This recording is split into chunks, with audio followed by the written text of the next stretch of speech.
And hello everyone, welcome to another Let's Play. This is Myrokos, and today we will be continuing the 6.4 MSQ. Whoops.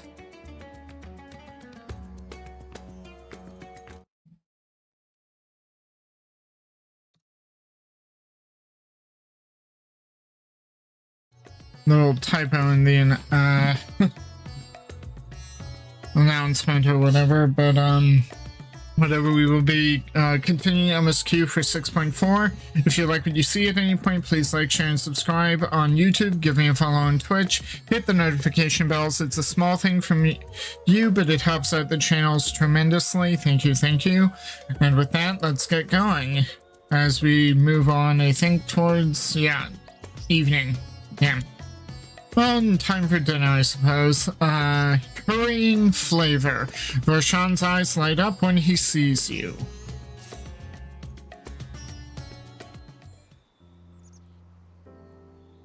Myrokos, tis good to see you. Have you any news from old Charlene?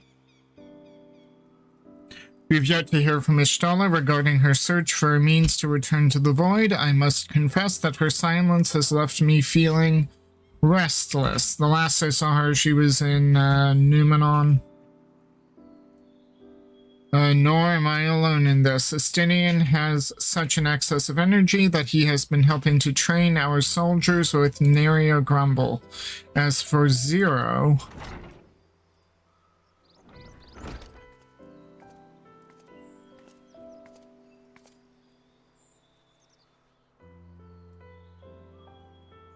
Is something the matter? No, Myrokos paid us a visit, and so I was apprising him of recent developments, or the lack thereof. Are you heading somewhere? Aye, to replenish my ether. Okay.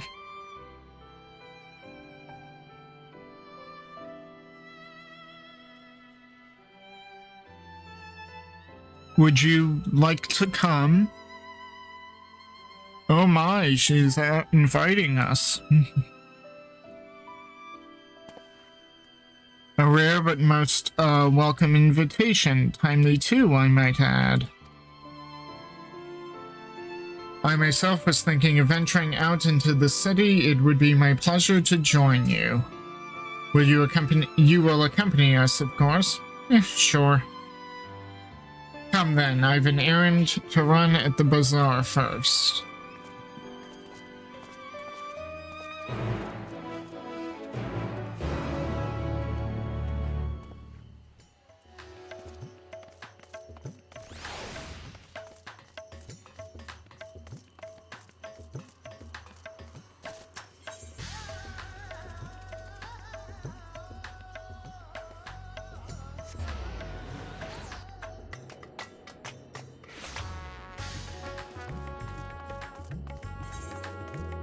Yeah, I still need to upgrade 3 of my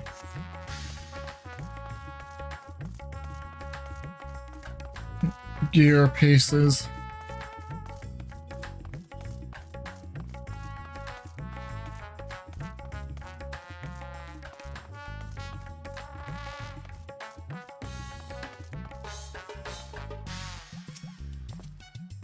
If you gauge the city's prosperity, there is no surer way than to visit the bazaar and observe the people.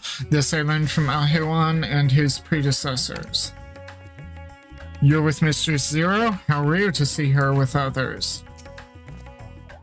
I'm picking up some more spice. Merida told me to do so before my next visit.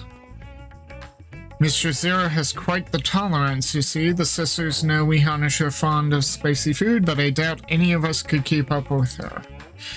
With just the spices they normally have on hand, the Mihan can't quite satisfy her, which is why I'm happy to provide what they need to achieve more rigorous flavors. Now then, variety being the spice of life, perhaps you'd like to choose something extra to blend with Mistress Zero's usual. It'll help to keep things interesting. What do you say? Fine by me? You can appreciate the nuances of this world's sustenance far better than I can, I expect. A colorful array of spices peer out from hempen sacks. Lustrous crimson powder, aromatic black corns. So if I had to guess, paprika of some sort, peppers, little red husks, probably chilies of some sort, coarse yellow flakes, never mind. Which will you consider? I wonder if we can... Bright red in color, this powder is hot just to look at. It will likely induce a healthy sweat when consumed. Okay, so we can read these. These corns tickle your nose with their pungent yet enticing aroma. One can imagine them lending dishes an appetizing accent. These tiny husks give off a citrus-like scent. Perhaps they will imbue dishes with a zesty note. These flakes appear to have been grated from a thick root. Their sharp aroma suggests a bracing flavor.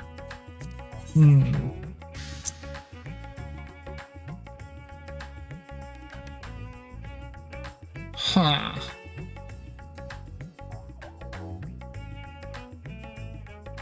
I think I'll go with the black corns. A pungent yet enticing aroma. Appetizing accent. Let's go with that. Ah, that's a fine choice, but don't take my word for it. Here, have a taste. Zero may wish to observe your reaction. It would be considerate to sample the spice in her presence.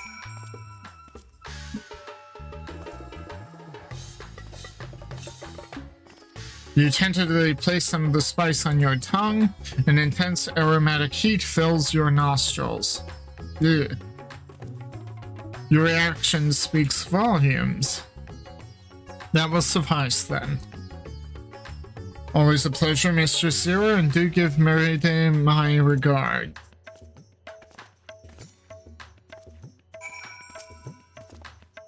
Give Merida my regards, okay?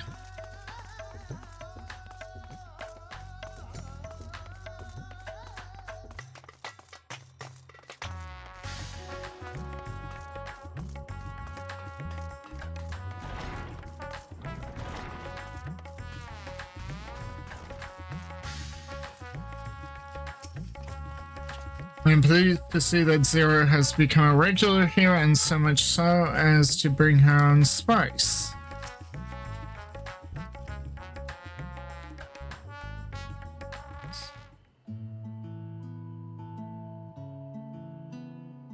My usual, please. But with this spice.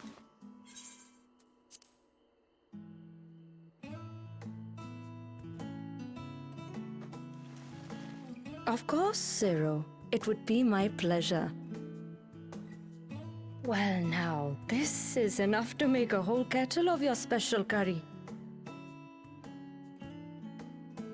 I don't need that much. Rest assured, it's easy enough to make a serving just for you. Or we could make the kettle and share it. There would be enough not only for your companions but other diners as well. I dare say everyone will be delighted. Very well. A full kettle, then. Excellent. We'll prepare it at once. And for your excellency and our esteemed adventurer, are you happy to try a bowl of Zero's curry? We can make yours milder if you prefer. Grateful though I am for the offer, I cannot fully appreciate the flavor with this vessel. Another time, perhaps. Do not hold back on my account, my friend. Eat and enjoy. Wait, I can actually have some of the curry. Then I'll have His Excellency's helping. If I could have mine a touch milder. Yeah, give it a try.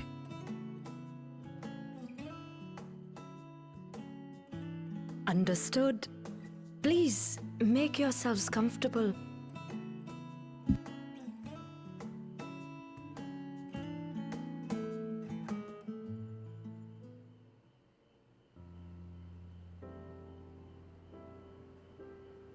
It gladdens me to see you taking to life in Radzatan, Zero. In the area of our cuisine, not least of all. Spicy dishes have long been favored in our sultry clime for their ability to whet the appetite and cool the body. Of course, spices also have the effect of preserving foods, which makes them highly coveted in foreign lands. All of this has given rise to a thriving spice industry, and the wealth it brings has allowed our nation to prosper while maintaining its neutrality. So you trade your spices? Seems rather more complicated than trading in ether.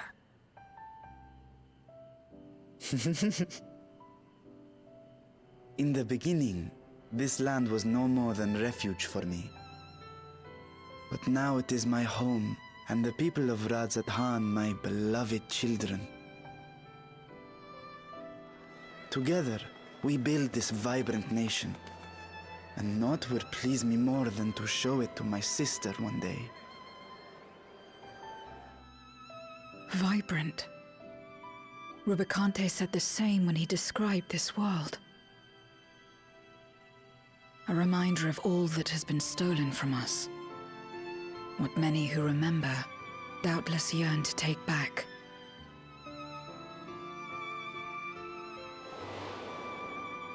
Our home is a lost cause.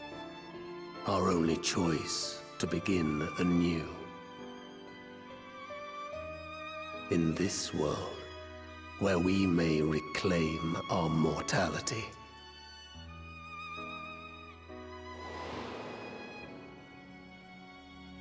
Nonetheless, it's wrong to damn another to save yourself, as I told Rubicante. As I found myself moved to speak. I still do not understand what made me feel this way, nor what compels you mortals to help one another. But I hope to someday. We too hope that you will find the answers you seek.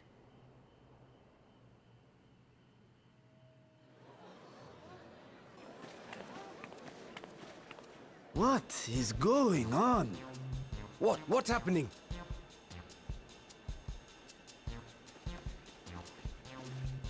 Compliments of Mistress Zero, the Satrap's honored guest. We are serving a special curry for anyone who wishes to partake. But be warned, it is not for the faint of heart.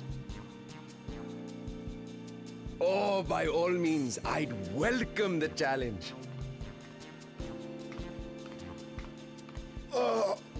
Sisters have mercy. The smell alone is... Oh my god.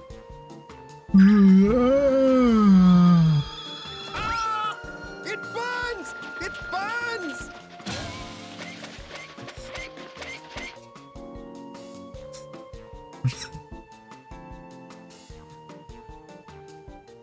To better maintain the facade, the alchemists ensured that my vessel was capable of consuming food. However, I fear Zero's curry would test the limits of their design. Oh, so he cowered out. Apologies for the delay. Please relax and enjoy your meal.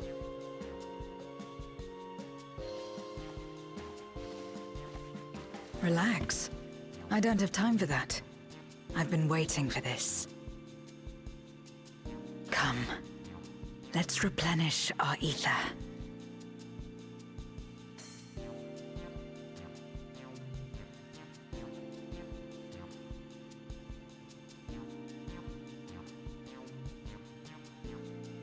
Oh, in the entire... with the exception of one person, the entire... Mehan is down. My whole life flashed before my eyes, and it was exhilarating. I thought the spices we picked were perfect.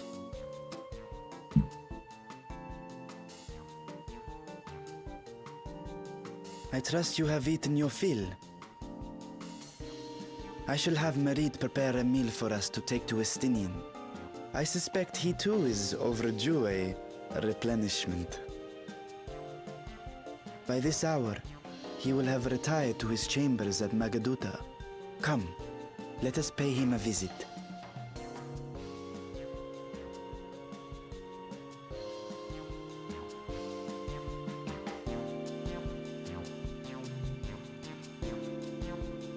Oh boy. The spicy curry has left you slightly flushed and set your heart racing. Whatever challenges await, you are ready to face them head on and with feeling. Yeah, I think Zero could have handled that meat dish.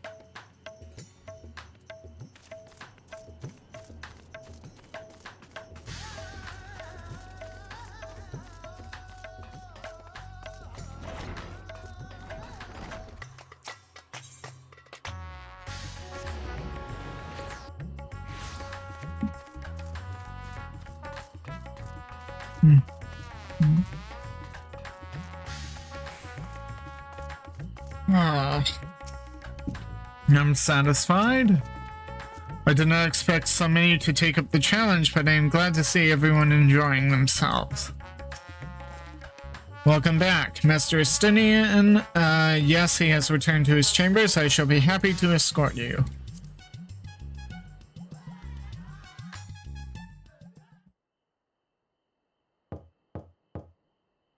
Estinian, are you there? We've brought something for you.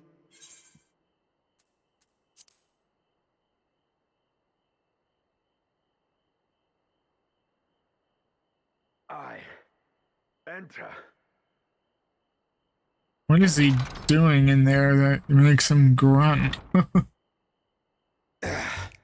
Oh my.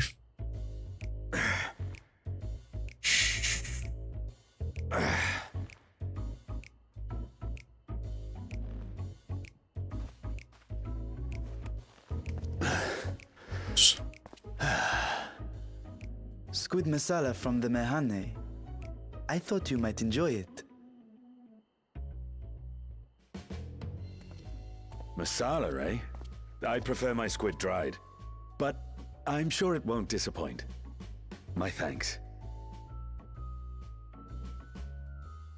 Idle as I am in our sorceress's absence, I see. I can't offer much in the way of entertainment, but make yourselves comfortable.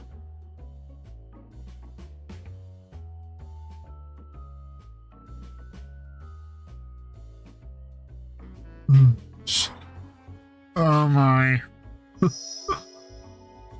Shall we disrobe as well? No. We simply caught our friend unprepared. He will make himself presentable at once, I am sure.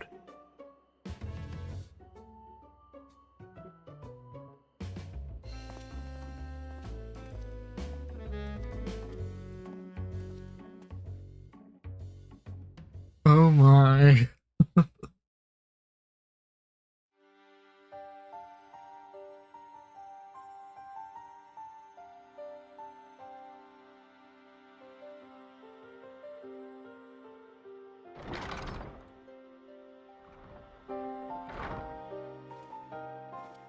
At last. We've been looking for you. My friends! Tell me, were you able to devise a way to return to the 13th? I believe so. It required a visit to the moon, where I took the opportunity to enlist Orionge's assistance. Ishtola hath told me all. I should be glad to help you free Ashdaya and put an end to Golbez's dark plot. If Rubicante spoke true, both Golbez and Ashdaya are on the moon of the 13th. Unlike here in the Source, however, we have no means of making the journey from the surface of the star itself. The technology simply does not exist. Therefore, I propose that we employ a gate to deliver us directly to our destination. Is such a feat possible? In theory. Having once been a single whole, the source and its reflections share striking similarities in geography. And according to a certain someone who unceremoniously whisked us away to the first, the same locations across the worlds are intrinsically bound. Graha. All of which is to say, were we to pass through a gate on the source's moon, it should lead us to the moon of the 13th.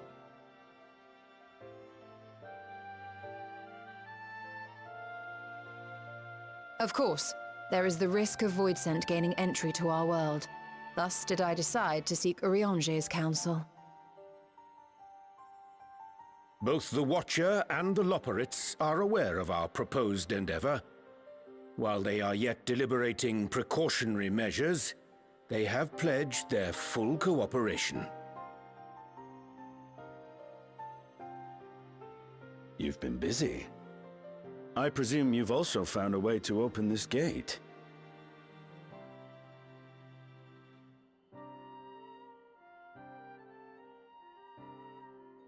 Be it in Radzat-Han or Sharlayan, scholars have long cast their gaze unto the endless dark of the void.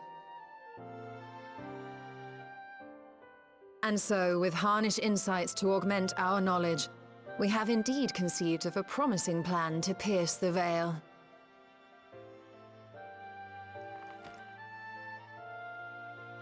A plan I am confident will succeed, precisely because the moon is our stage.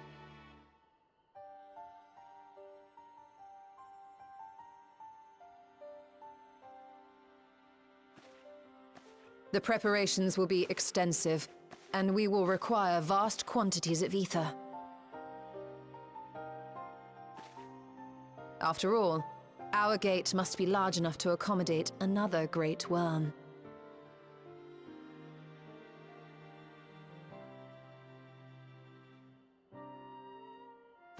My proposal entails delivering copious amounts of ether to the Tower of Babel in Garlemald. As you will recall, Fandaniel used the structure to destroy the Brand's imprisoning Zodiac. And we, in like manner, will use it to channel ether to the moon, and thereby open our gate. I see. Then we shall need someone on the moon for the necessary rituals. Just so, Your Excellency. I intend to head back anon for that very purpose, as well as to help devise our strategy to deal with invading Voidsent. Along with our lunar allies, we will once again require the assistance of your alchemists, Nidana not least of all. May I trouble you to serve as their escort?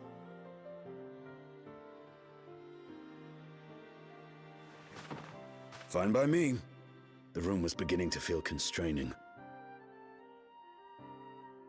For my part, I shall oversee the requisite tasks on the Star. Might I prevail upon you for your assistance?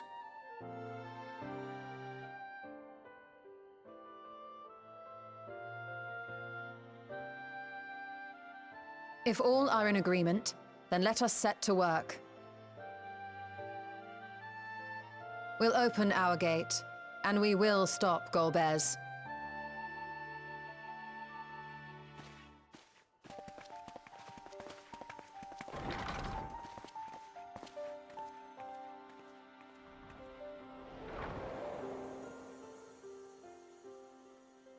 Ooh, nice framing of the moon.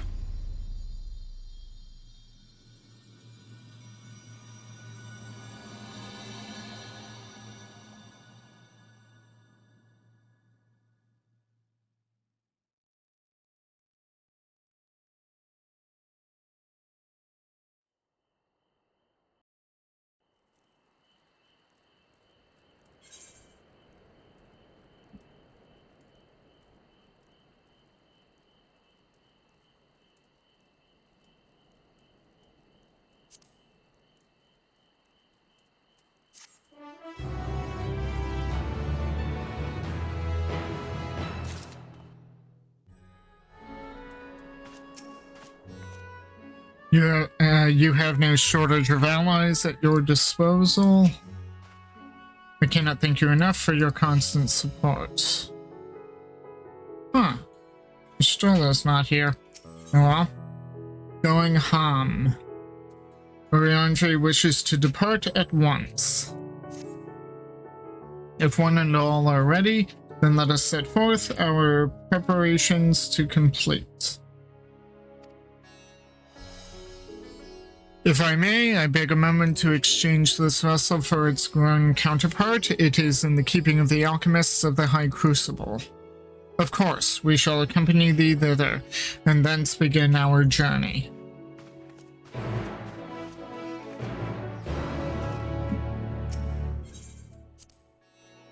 If they ever put an inn into Ratzatan, a room like that would be very nice, although I know it's guest quarters in Megaduta.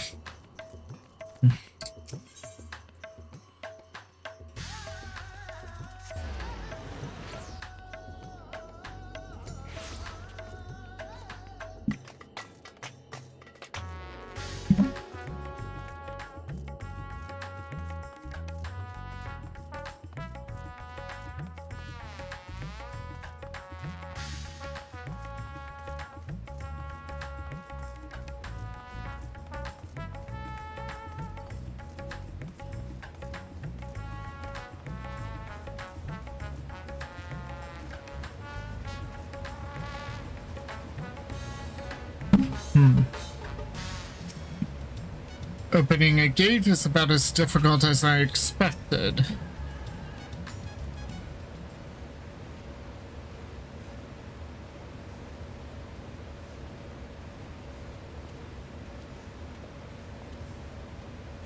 My apologies for the delay. That is a striking simulacrum indeed. While suited to the work ahead, I doubt not. Allow me to explain Estola's plan in greater detail.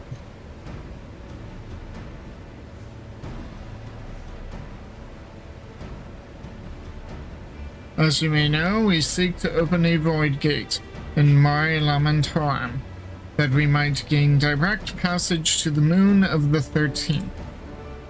Whilst our comrades labor upon the moon, we must needs accomplish two tasks. The first is the procurement of a substantial quantity of ether, and subsequent delivery of it unto the Tower of Babel. Said structure was once used to siphon the land's essence by way of the Telophore's spires. Such a method, however, doth pose an unacceptable risk to the greater ethereal balance of our world. Thus must we seek an alternate means of conveying our requisite resource. Our second task doth pertain to the use of the Tower of Babel itself. You may recall that this portal unto the moon was placed under the supervision of the Ilzabard contingent. If we would employ it to different ends, we must first obtain the contingent's express permission. I should like to believe they would not refuse us, so perhaps we should concern ourselves with the ether problem first. Have you any idea whence we might source the vast quantity needed? Aye, a likely location doth come to mind. Let us make for the airship landing. There I shall reveal more.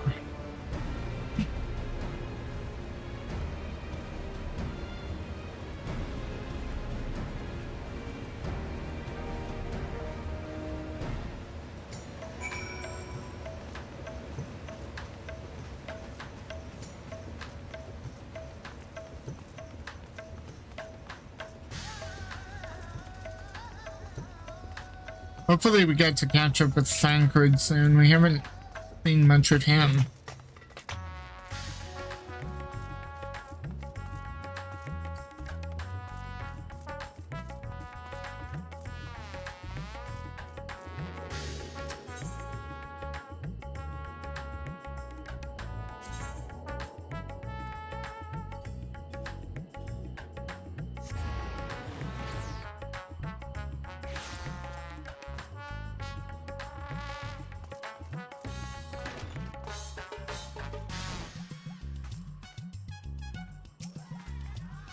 I sometimes come here for the view. It's beautiful.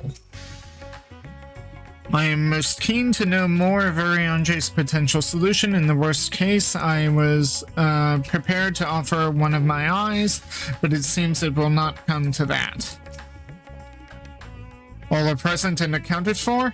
Excellent. We shall travel to Charlene and thence seek the nearby Isle of Ham.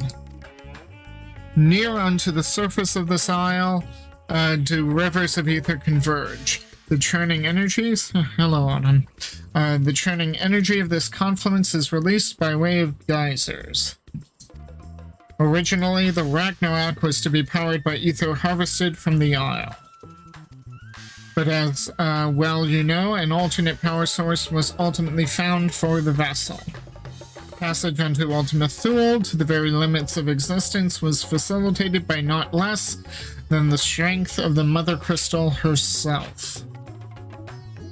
As such, the Isle of Ham's vast ether deposits remain untouched. We may help ourselves to that energy provided we are able to secure the form's permission. Ooh. Yet again, with needing permission. There's nothing straightforward in this world. Nope, nothing is ever straightforward. Such is the nature of politics, I fear, and as the Scions of the Seventh Dawn have been officially disbanded, no longer are we a recognized collective, a somewhat disadvantaged position, bureaucratically speaking. Fortunately, however, there is a recognized and respected body upon which we might prevail. The students of Baldesion, upon arriving in Charlene, let us seek our friends at the Annex.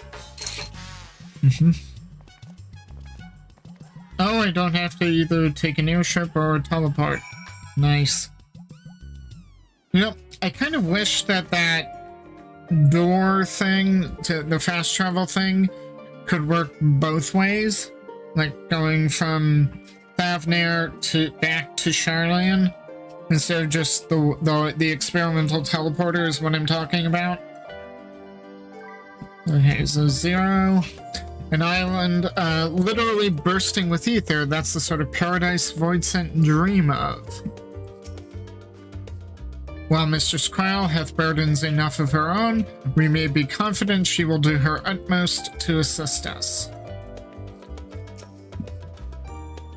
When last I came here, it was to deliver my sire's scales. How long ago it seems now. Welcome back, Myrokos. What brings you here today and in such colorful company? Greetings, Ojika. On this occasion, we are come to seek the student's assistance in a matter of some urgency. In that case, you'll want to speak with Krile. She's in the main hall, sorting through our archives. There's a visitor with her at the moment, but it's no one you don't know, so feel free to show yourself in.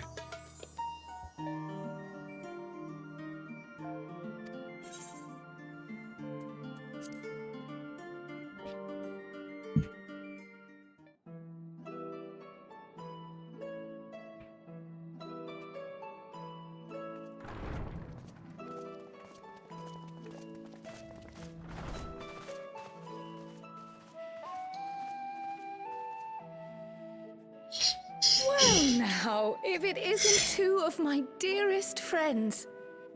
As for the other two, I don't believe we've had the pleasure. Oh, it's Erenville. Autumn, you're not helping. She decided it was a good idea to walk on my stomach for a moment there.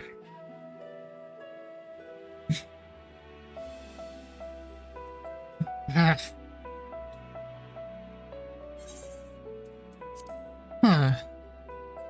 But at least there's voice acting.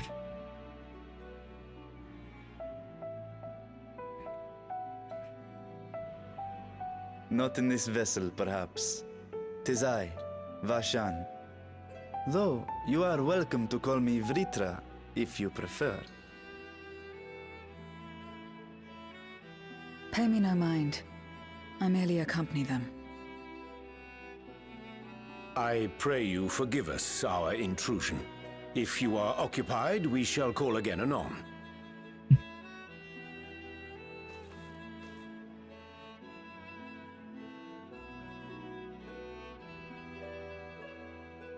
It's quite all right. We've just finished swapping all our secrets anyway. Erenville occasionally comes and shares the latest Gleaner gossip, you see. From forgotten ruins to mysterious relics, if there's aught that might be of interest to the students, he kindly lets us know. Alas, I must soon depart on an expedition. As I may be away for an extended period, I wish to give Kryl fair warning. Hence my visit today. I see. There are specimens that want for procuring, I presume? No, it isn't guildship business, but rather...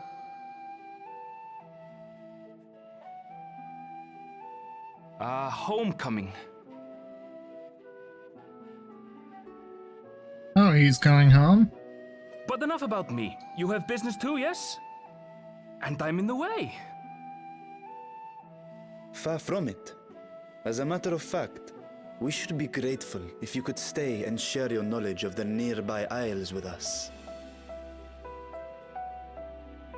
We seek a means to travel to the Void. There, a man named Golbez plots to invade our world. A man who even now holds my sister hostage.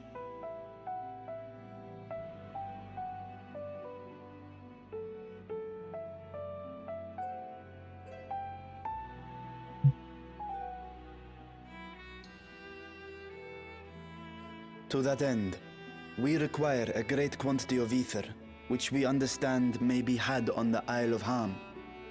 We came in the hope of exploring how it might best be procured. An invasion from the 13th. Must the stakes always be so dramatic? You have a knack for finding trouble. If Gleaners collected world-ending crises, you could make quite a name for yourself in our profession.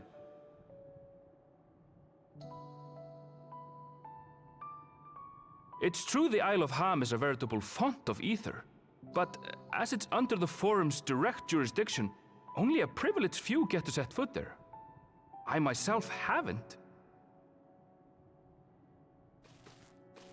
So if we want to help ourselves to the Isle's ether, we'll need to secure the Forum's permission.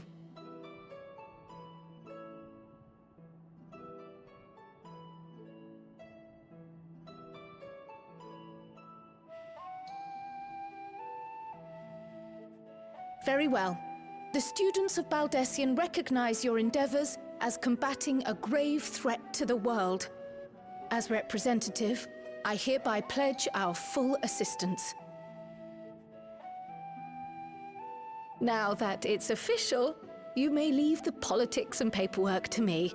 Our operations remain small, but we shouldn't meet any undue resistance. We are truly grateful.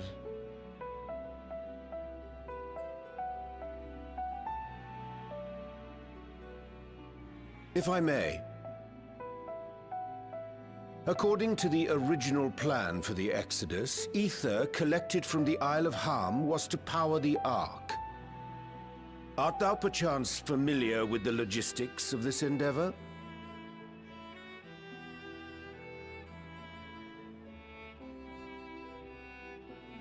I don't know anything about that, I'm afraid. Nor do I think any Gleaner would. You might have better luck asking someone involved with the Ark's construction. Margaret, for instance. She's a researcher in Charley and Hamlet. I met with her for a job recently, and she mentioned working on the Ragnarok's propulsion system. You could do worse than to seek her out while awaiting the Forum's verdict. We may well do just that. Our gratitude for thine advice, and may this threat be but a memory upon thy return. You're quite welcome. Now then, if you'll excuse me.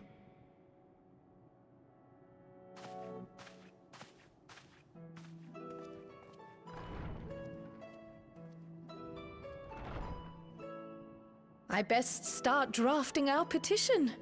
Go on and find your researcher. I'll contact you as soon as we've made progress. Let us leave matters here to Mistress Kryl, and hie ourselves to Labyrinthos.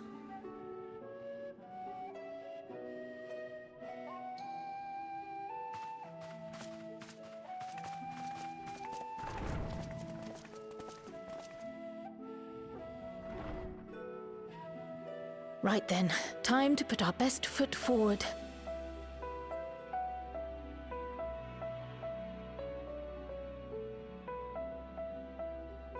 Well, that's... A pity you can't tidy yourself. I should have had Ishtola enchant you when I had the chance.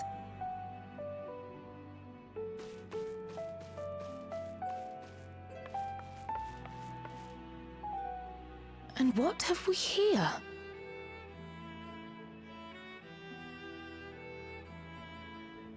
Later, Kryl, later. You've work to do.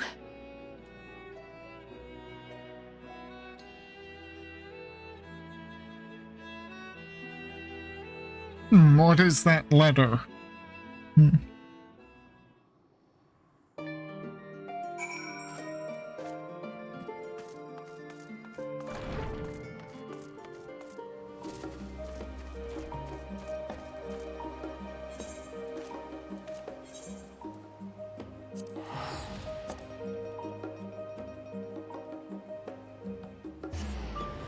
Margaret. Who's the Margaret?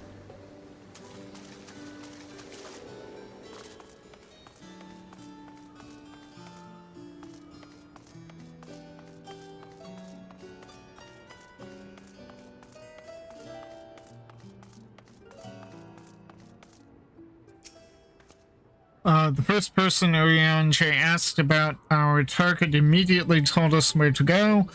Is there a place where you do not have allies? Kugane? Well, I have allies in Kugane, but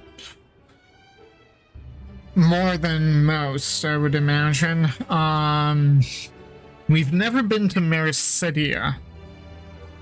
Though it is not the first time I have seen it, I remain in awe of the sky's magnificence. Never did it occur to me that such an expansive facsimile was within man's power to create. I believe we have found our researcher. It's her! It's her! The crazy lady! Remember the crazy lady who was, like, only sleep could save her? Before we departed? It's her!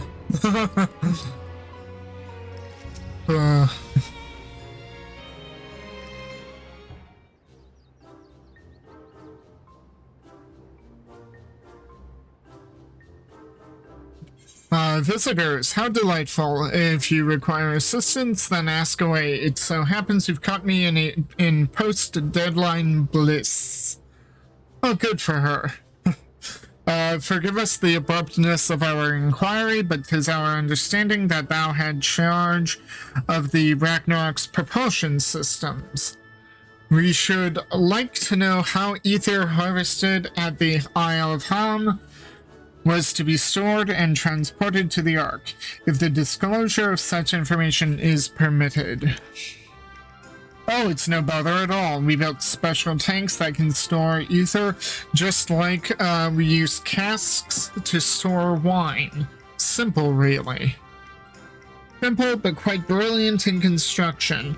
They rivaled even crystals for ethereal capacity. A pity we never got to use them. Now muddled and distant, how muddled and distant the memory when Doom's deadline loomed large, and we extricated ourselves from a waist-high mire of work, only to end up chin-deep in another. I was at one with the world, a conduit for the energies of creation, but now I am truly alive. Who would have thought that sleeping in a bed and eating warm meals could make such a difference? Yeah, she's a lot more... Why, well, so much for that. I thought you were more calm, but why I feel positively functional? I dare say it rivals the thrill of dancing on the knife edge of failure. Yeah, I remember this.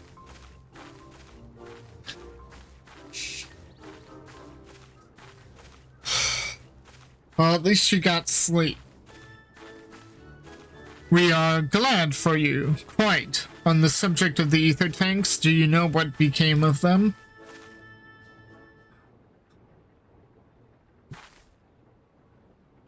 What did become of them? For the life of me, I can't seem to remember.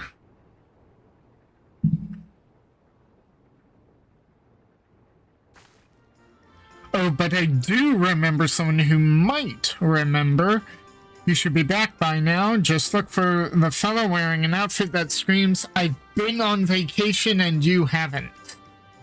Very well, we shall seek out this conspicuous colleague of thine, our sincerest gratitude, Margaret, and do look after thyself. Come, let us seek out this individual attired in a manner suggestive of recent furlough.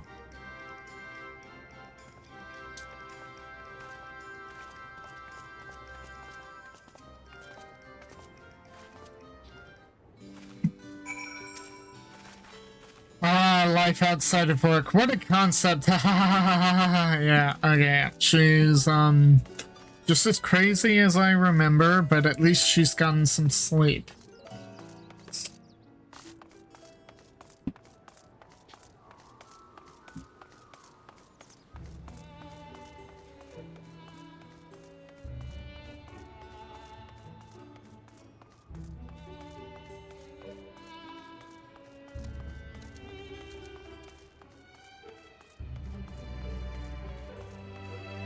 Coco. I do not know what a vacation is, but that man strikes me as more relaxed than most. Coco Dunkel? They really are making the most of that, it's our Hawaiian shirt, or Cactuar shirt. So I am for the NPCs. And it looks like he has the hat too, but the actually no, does this have the sunglass appearance disappearance thing?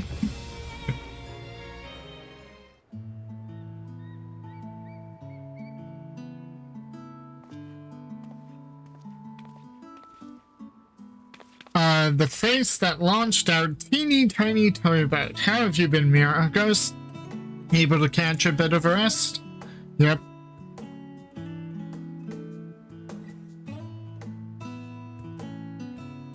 Well, if I don't know about the ether tanks, who in Biragot's name would? For some reason I want to say Biragot, but who would? Born right in my very own workshop they were.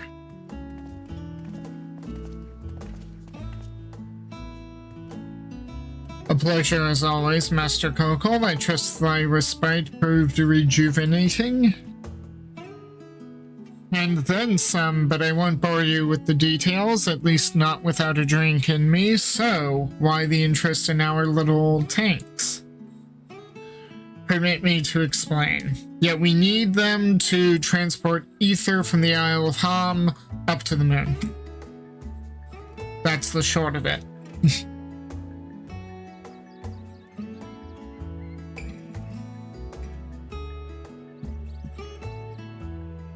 I see. I think I've got the long and short of it. It goes without saying, but we all owe you more than we can ever repay. If you need our ether tanks, then they're at your disposal. There's just one problem. You need the forum's approval to set foot on the Isle of Ham. Were it up to me, you'd be on the next ship out. But that lot can't wipe their arses unless it's in accordance with procedural motions. You may be assured that my backside is immaculate. Uh-oh. Fortuno.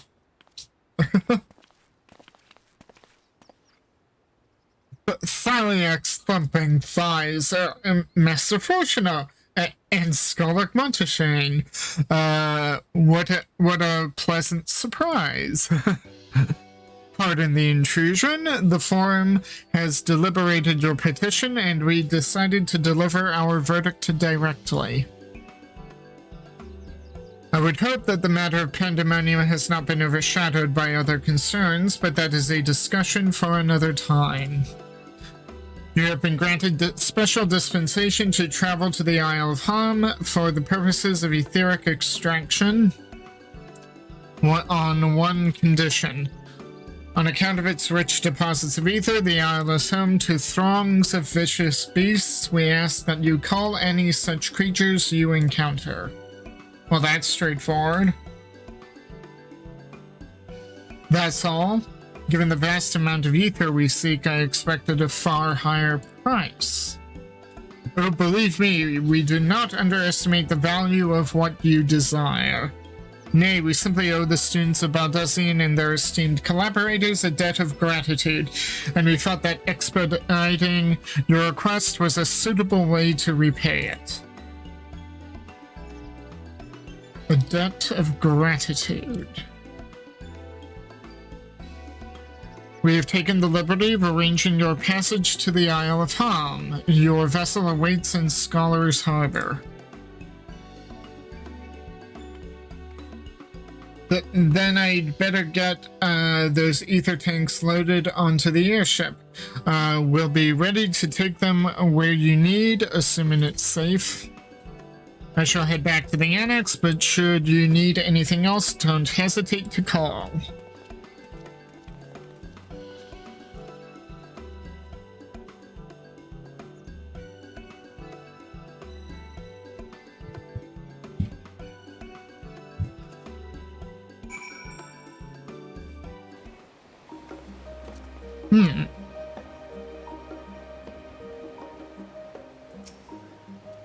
That Master Fortuno and Scholar Monteshane would personally deliver these tidings. We must endeavor to repay their faith in us.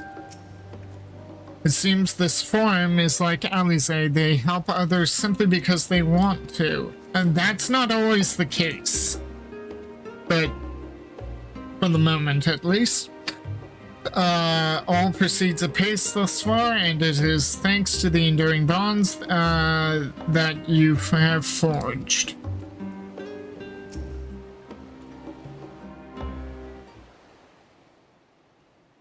It's getting foggy. At least it's still daylight. You look like the ones Master Fortuno told me to expect.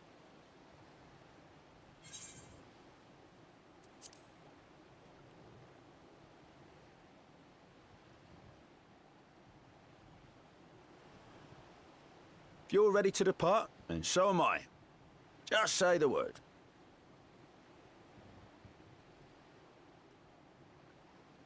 Is something the matter? I did recruit one other to our party, but he is late to arrive. It's Thancred, isn't it? Yep.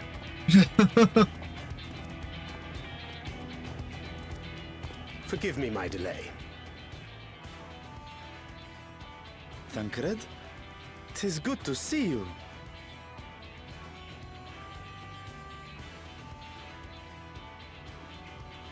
If it isn't Varshan. They do grow up so quickly. Urianje tells me we have a host of exciting new tribulations to face.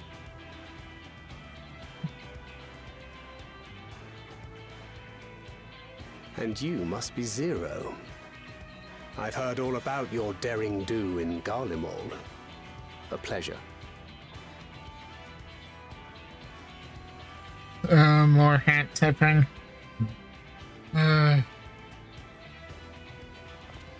Apart from strengthening our company with his redoubtable skill at arms, Thancred may also serve as a mentor in those matters that trouble thee.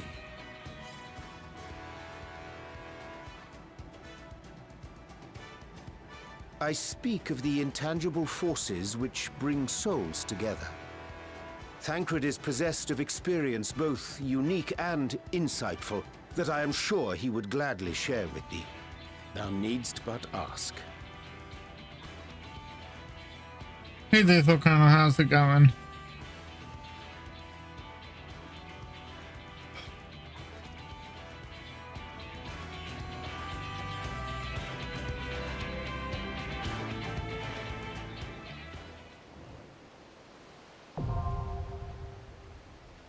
Yeah, I'm trying to get through as much of the MSQ as possible. So doing this and then probably finish off the raid and then the Alliance raid and then or something like that.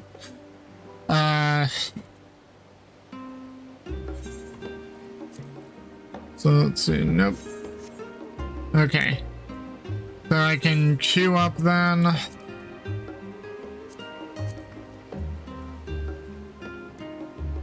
Okay, if you want to, hang on, let me, yeah, if you want to party up, I can list a, recruit members for, no, I want private party, recruit members, for private party, dungeons, ether font.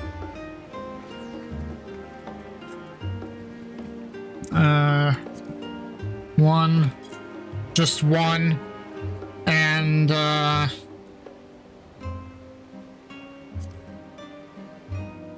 okay. Well, okay, I can remove this.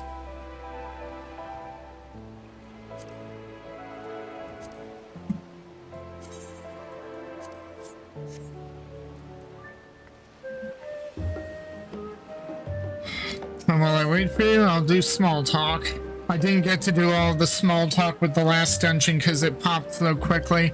Social struggles aside, Zero seems more than capable of handling herself. Still, I shall aid her in what capacity I can. Naught remaineth to bar us from the Isle of Ham. Let us set sail forthwith. He does not strike me as the mentoring sort.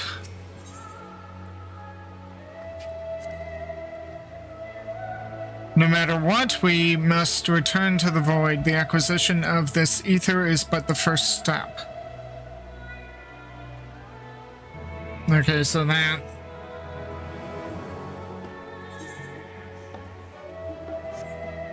But I must say, it is nice having, even though I haven't run it yet today, having the level 90 dungeons roulette.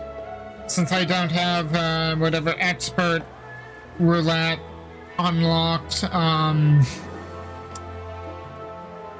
at least when I have the Wondrous Tales, which I need to keep working on, I can have a roulette that I can just queue and get a level 90 dungeon. That's nice.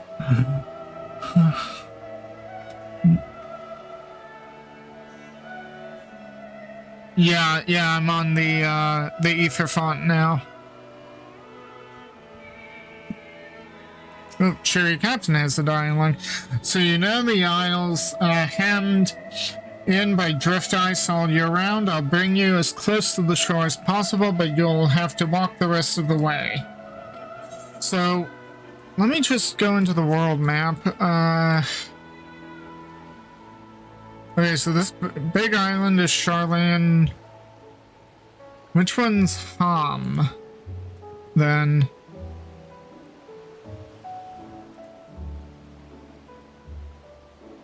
Oh, well, that's an answer. It's this one up here. So we are here, somewhere in the center, and this is where Charlene is, and then we're going just up here, just a little to the north. Okay. Well, that was, again, quick. Maybe there's just a bunch of people like me who want to get through the MSQ as fast as possible in advance of the next patch. You know, so it's... The last few times I've done dungeons for MSQ, it's been pretty quick. But the trials could take a little while. Oh, this is pretty. Wait a minute. The bears are clapping! The polar bears are clapping.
Clapping polar bears, I love that.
No!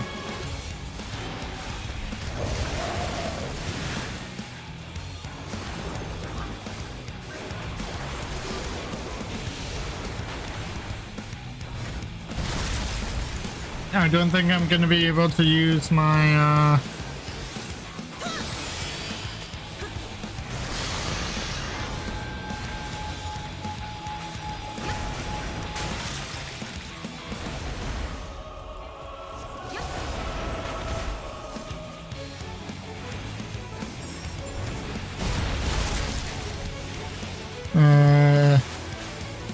over here.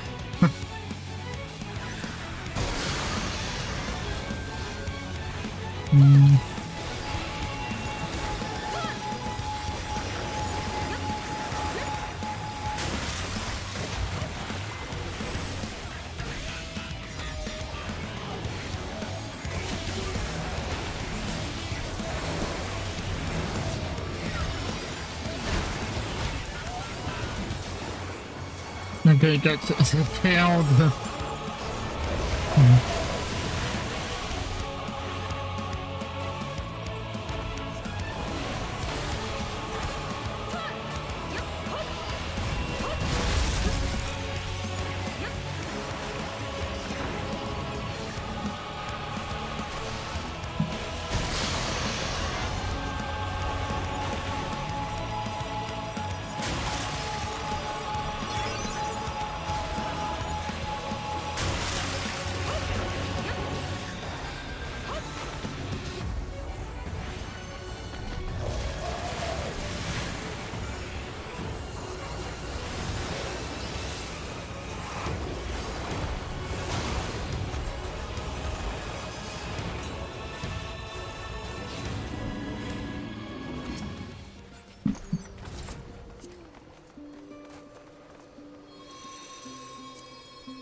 I wonder what other facilities are located here.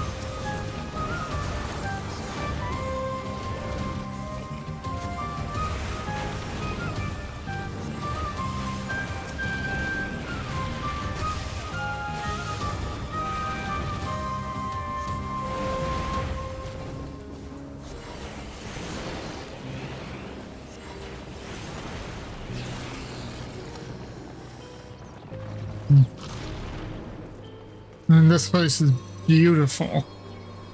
Darlene Housing District. Please. Darlene Housing District.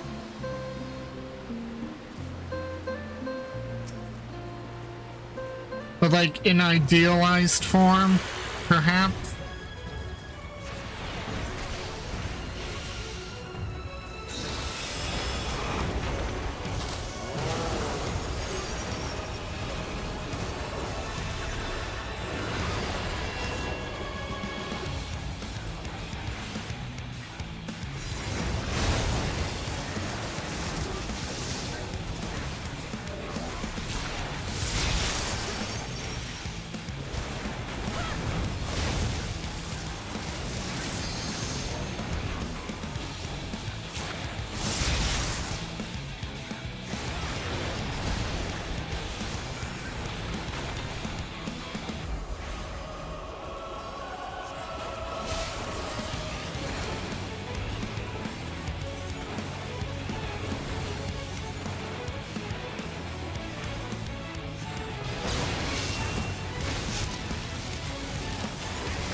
Well, that'll make life a little more difficult.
This is a beautiful dungeon. I love it. Ooh. I'm getting FF16 Mother Crystal vibes from this place. I know I need to get back to doing the Let's Play of FF16. I've just been so enraptured by 14.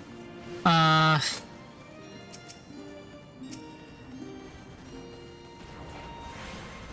this is giving me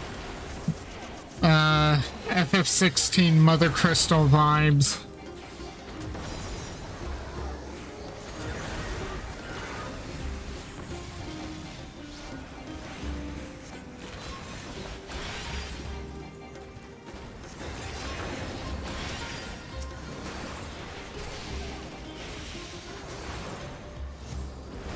I tend to press very quickly.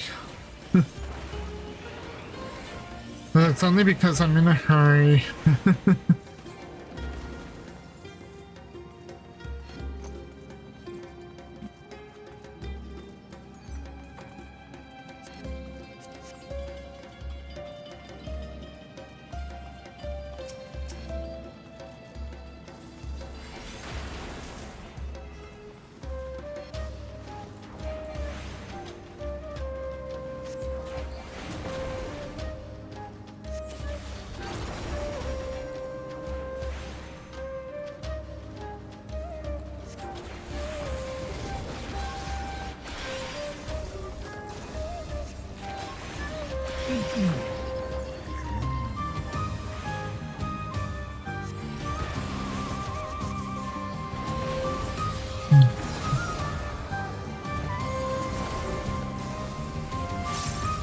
And excellent music as always.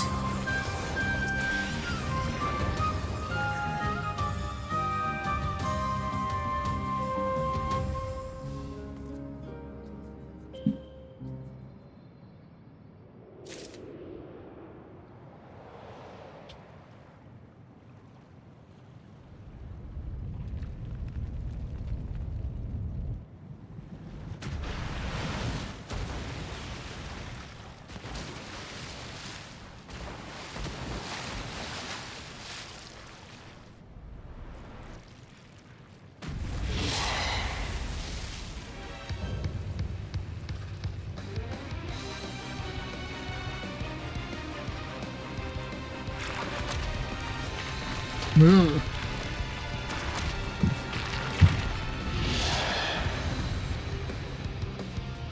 I wonder where my four fireballs are going to end up going.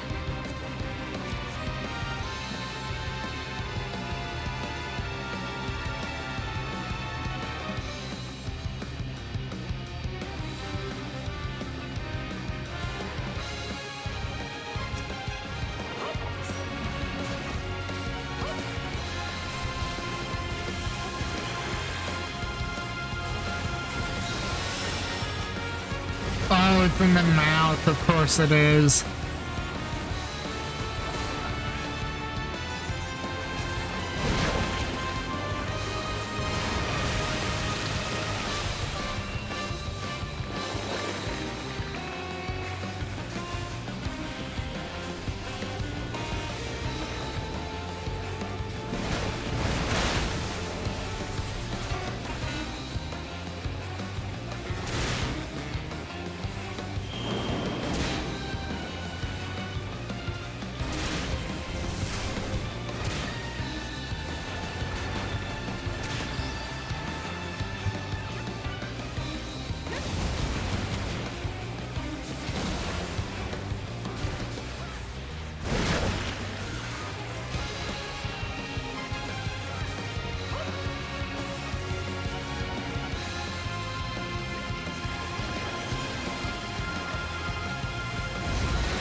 Oh, I got a challenge log complete from that.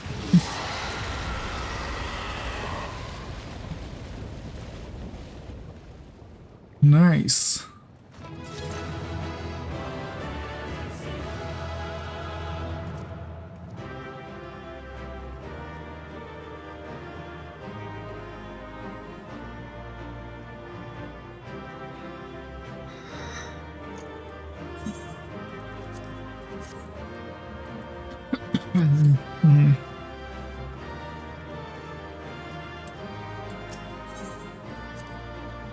Dialogue.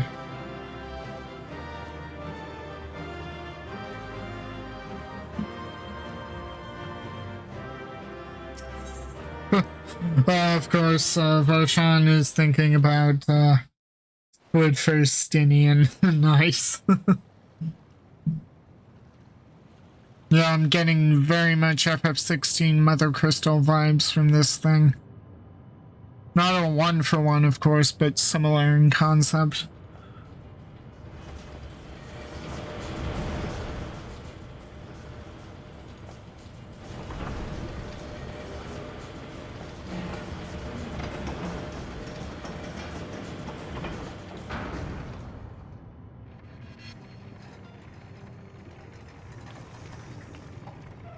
Much obliged for clearing the way. We'll get to work at once.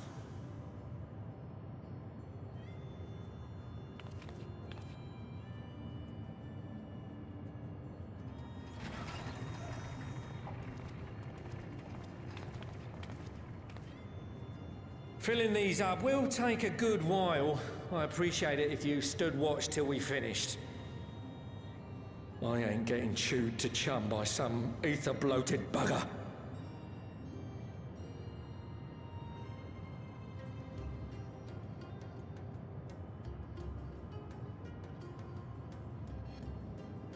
Oh, by the by. Where were you planning on putting these to use? We could deliver them by airship, see? Provided it ain't too far. Garlemald. We would need them transported to Garlemald, to the Tower of Babel.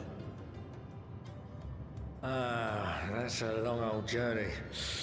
Too long for a direct flight. Tell you what, we'll send them over with the scheduled shipment of provisions headed that way. I'll make the arrangements as soon as we get back. Save some poor chocobos having to drag this long through the snow.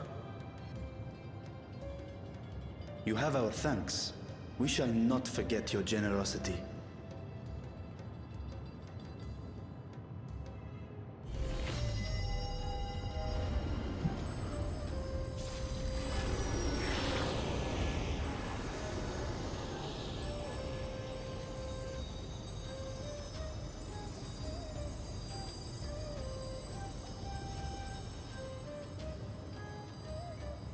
Everything seems to be proceeding apace. I dare say you would have been fine without me. Probably. Why would you say such a thing? You are not bound by contract or the threat of force, and you gain no advantage by devaluing your own contribution. Yet you must be bound by something to speak thus. What is it? Friendship, maybe? What binds me?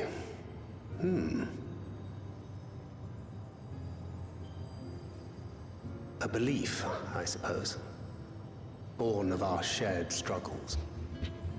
No matter where my comrades go, I have faith they will be fine. For I know that they will walk their chosen path as surely as I walk mine.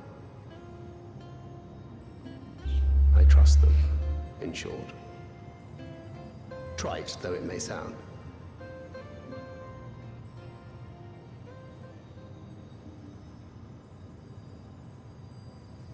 Trust. I am really getting... The word. How long has it been since last I used it? It had no place in my dealings. Not with other Voidsent, and certainly not with Xenos. Not even in the time before darkness engulfed the world. Full often did Memoriates betray their own, corrupted by the very power they wielded. You could trust no one but yourself. Alone we fought, and alone we fell. I wouldn't know how to trust. Is there some trick to it?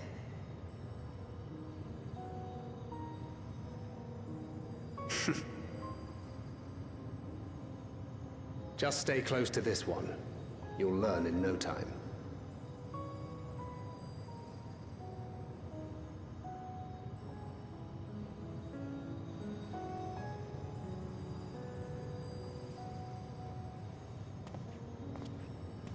Aye, absolutely fine.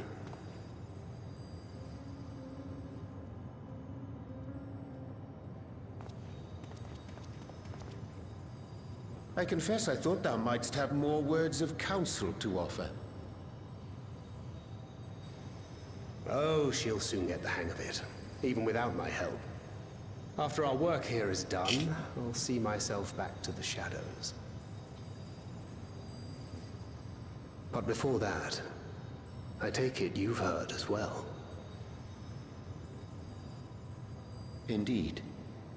The client seeketh Archons, and 'twould seem our extensive travels and neutrality make us prime candidates.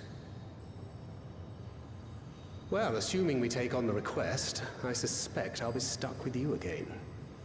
Don't let me down, hmm?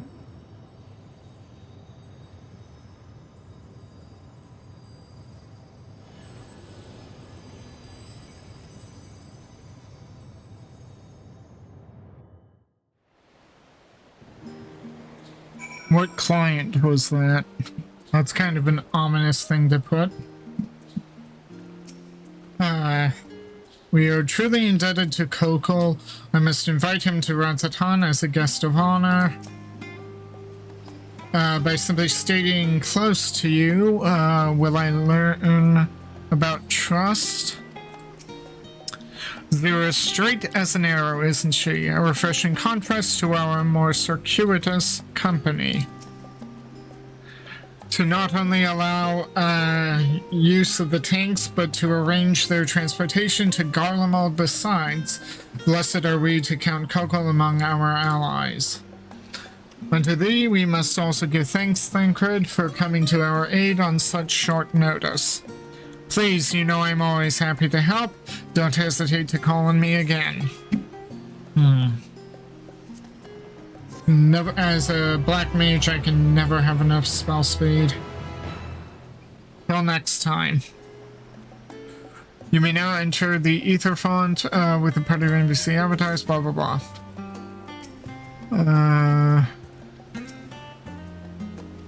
Nothing new.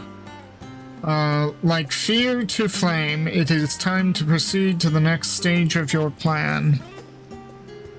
With the tank's transportation thus arranged, our first task is complete. We may now turn our attention to the second.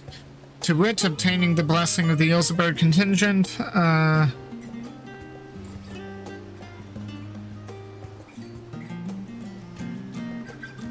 yeah. The Black Mage is... Once you get the hang of Black Mage, you can get it becomes relatively straightforward. Hopefully without an imbalancing problem. So to wit, obtaining the blessing of the Ilseberg contingent, to use the Tower of Babel to channel energy onto the moon. Our destination is Camp Broken Glass, where we may present our petition to Commander Lucia. Okay. Well, thank you, Lethal Colonel, for joining me for that dungeon. Now off to Camp Broken Glass.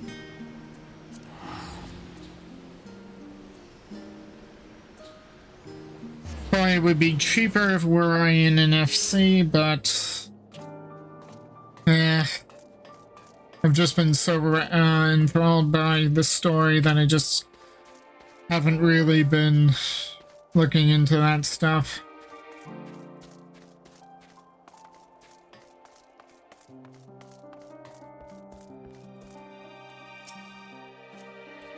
Here we go again. Perhaps per Estela's advice, I have changed into clothing more suited to these surrounds, the better to blend in. I hope this will suffice. It's fine.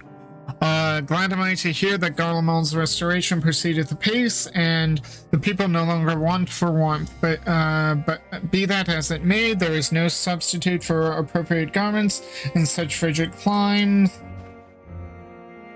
As I can personally attest, yeah, I remember when you were freezing to death in 6.0. You are as ever welcome, Myrokos. I don't believe I've met all of your comrades. Nope, probably not.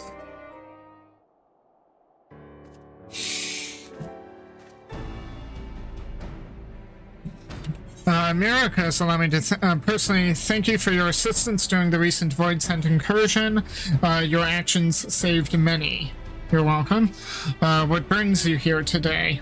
Pray forgive us for not sending word in advance, Commander, but we seek your cooperation in a matter of great import.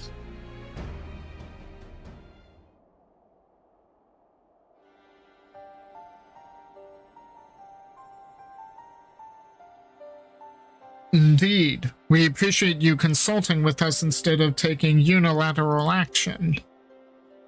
It's no simple matter to activate the Tower of Babel, and I speak not only of the technological challenges. Personally, I think we must consider the emotional impact of such an action above all else. Though we have yet to re-establish a governing body, we provisionally refer to those who remain here as the Garlean community.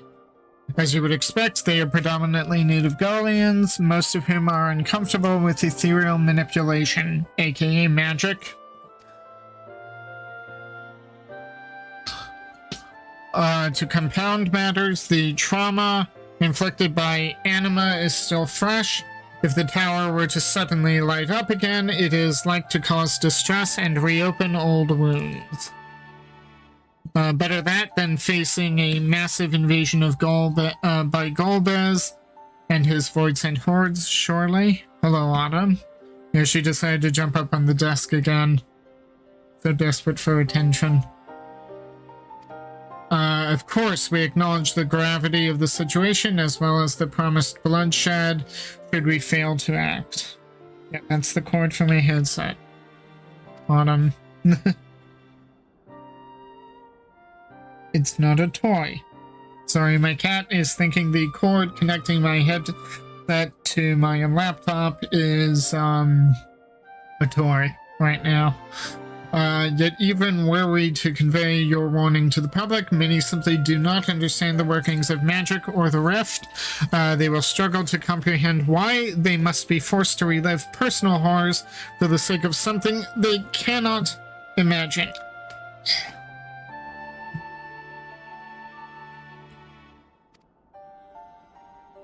What's there to imagine? Haven't these people seen Voidsent with their own eyes?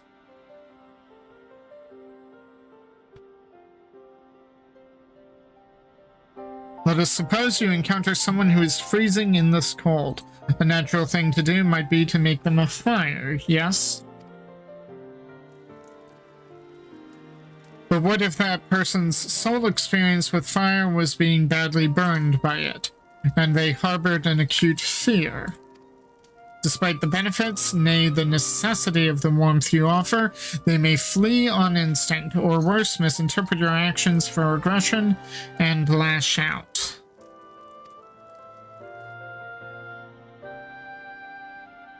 So like the fire that torments this individual, the Tower of Babel torments the people of Garlemald. Yet we cannot afford to falter here. We must find a way to help them overcome their fear. I agree. To that end, the contingent will assist however we can. We should speak with Alphino and Alice. The rapport they have established with the Garlean... with the rapport they have established with the Garlean people, I dare say they can provide us with valuable insights.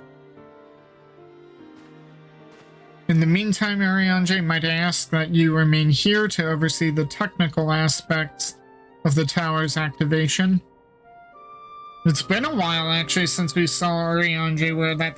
The last time we saw him wear those robes was, what, 3.x? When, with the dealing with Ardbert and the Warriors of Darkness. I think that was the last time we actually saw him in that. If truth be told, had you approached us with your petition earlier, we are like to have declined it. The situation was simply too precarious. But the people have begun to pull themselves up, and I dare to hope they will lend an ear to your words.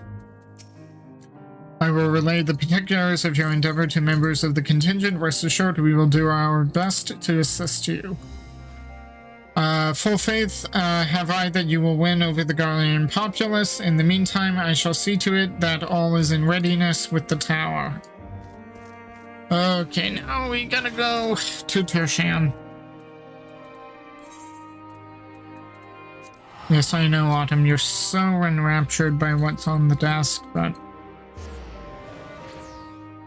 can't chance you clicking on something and causing problems. You've done that before, sadly.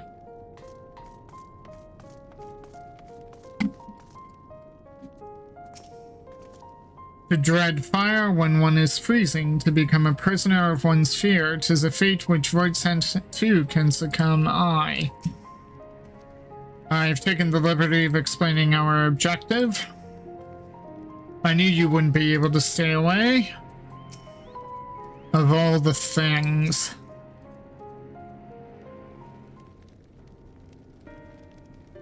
I am glad to see you, Myrokos. Vritra has explained our present dilemma. It is no unfounded concern that the Garleans might take poorly to the reactivation of the Tower of Babel. That's putting it mildly. Many would be up in arms over it. Trust in the Alzabard contingent is fragile enough. We need to tread lightly, or we risk jeopardizing everything we've achieved.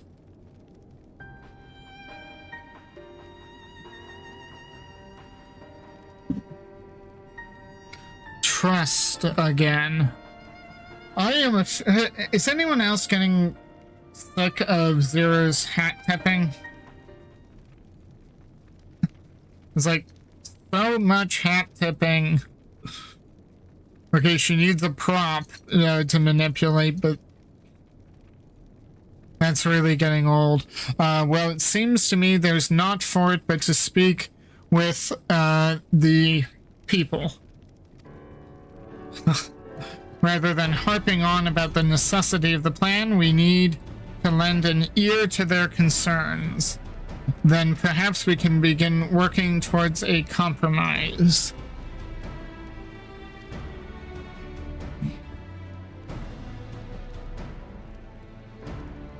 In that case, I'll take you to meet the community leaders. They're at a station called Senatus near the Cenaculum Imperialis. I would be honored to speak with them, but though it would be prudent to learn where people elsewhere stand as well. But I will leave that to the others. Save Zero, might you accompany me? I'm sure those in Tapper's Den will have their own opinions. Alphino, if I might drag you along. Tertian, we leave to you. They are no stranger to the, you are no stranger to the people here, so it should take little prodding to convince them to speak freely. Then it is settled. Once you've learned what you can, let's all meet at Forum Soleus, where we'll have what I hope is a productive discussion.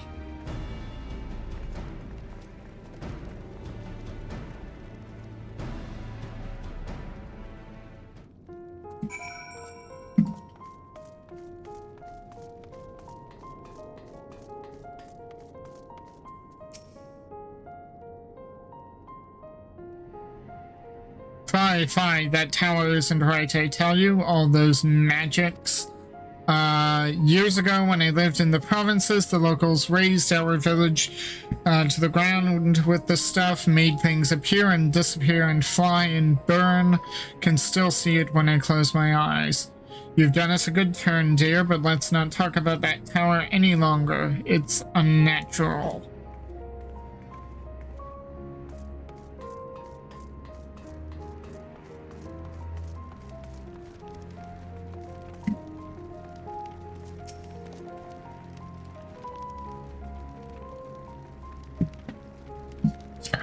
No, stop it. The tower is evil. It turns us all evil. I don't want to hear it. Leave me alone. Huh. Not the most, welcoming group, but you can't really blame them for that.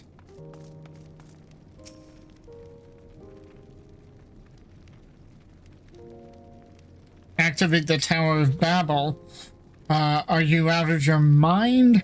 That abomination transformed my friends and family into monsters. I can't even bear to look at it whenever I step outside. If you want to do something for us, tear the bloody thing down.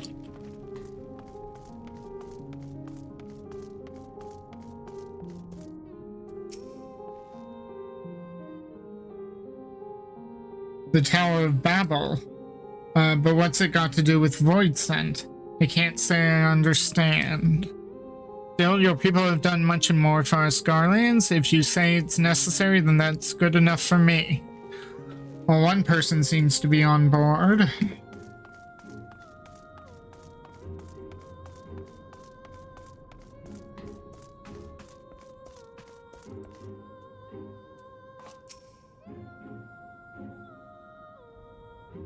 Whatever its present state, the Imperial Palace was once the pride of Garlemald. I mean no disrespect to you and yours, but shouldn't the Garlean people be its caretakers instead of foreigners? Though if we dared speak thus to some of the contingent, they might make assumptions, cut our rations, or worse. No, forget I said anything. Please.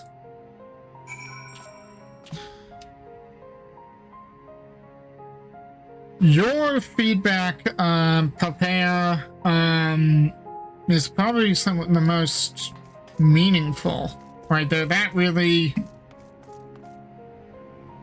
does get right to the heart of the matter.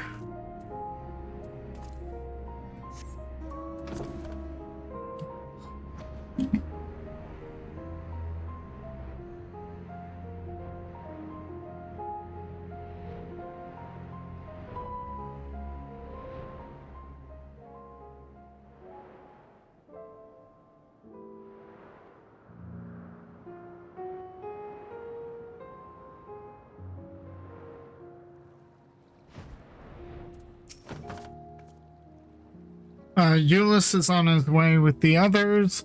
I hope you found the people more receptive than we did. Not really.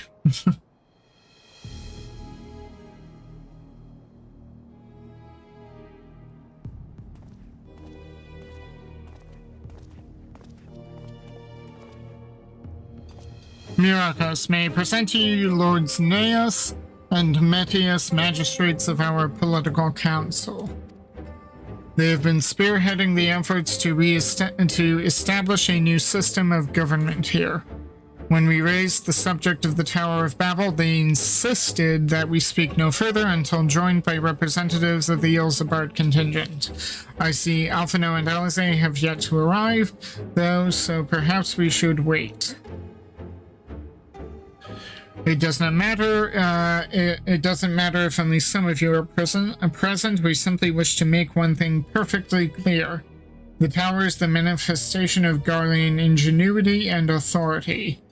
It was once the abode of the imperial family, and it will forever bear tremendous cultural significance. If it is insulting enough that we've had to suffer foreigners occupying it under the guise of rendering aid, now you propose reactivating it? Nay, we have had enough. The Garlemald of old may have fallen, but she fell in civil war. To her own people, not to Eorzea nor any other land. We came here to assert our unequivocal claim to our territory. Garlemald and all that lies within her bounds is beholden to no one. Well, that's not good.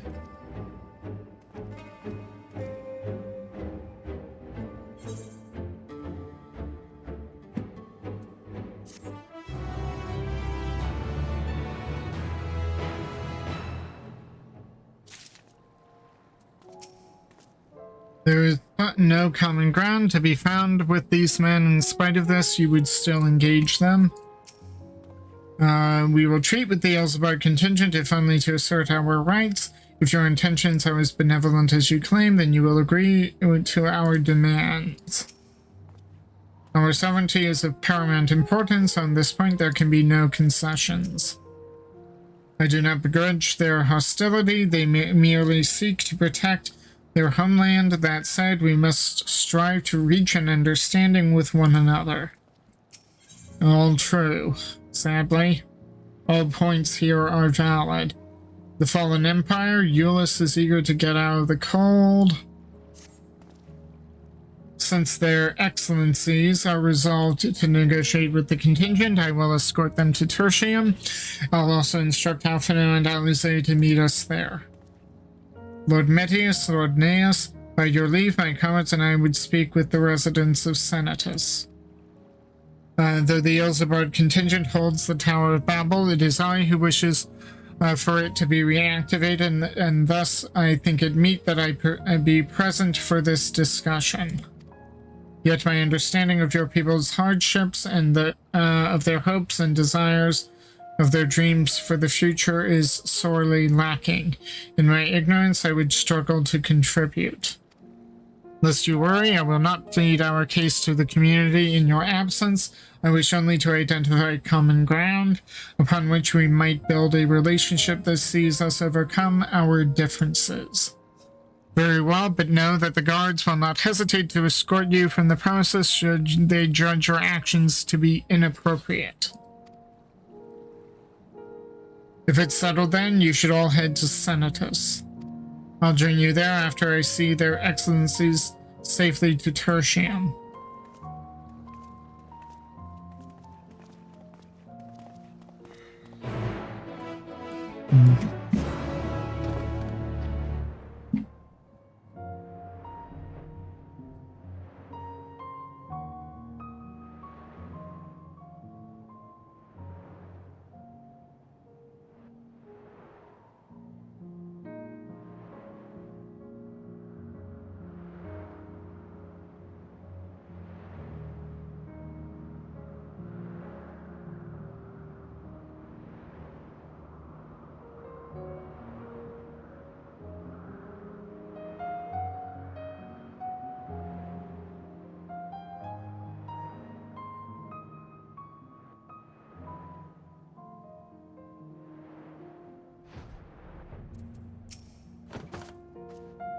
Their defenses bespeak a cautious mindset, more so than Tertium. Euless has told us all you have Lord Neus's permission to enter and speak with our residents, but not to petition them directly for support. Remember that. Here it is, Senatus, a temporary refuge for political dignitaries, hence the tight security. I am given to understand that outsiders are not normally permitted so much as a glimpse inside. We should consider ourselves fortunate to be given this opportunity. I hope it will be worth the trouble. As do I, Zero. As do I.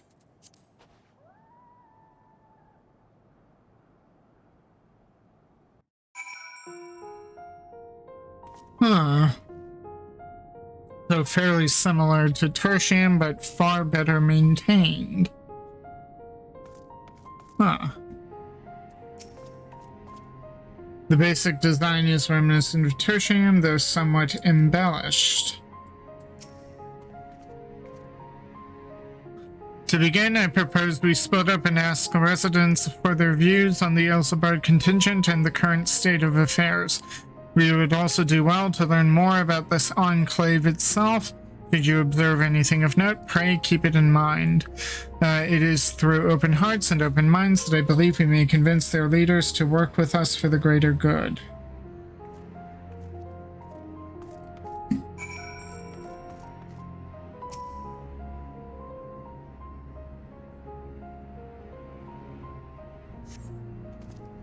The stockpile of assorted supplies bears markings indicating they were provided by the Elzebard contingent. The Enclave is clearly reliant upon the Alliance for aid.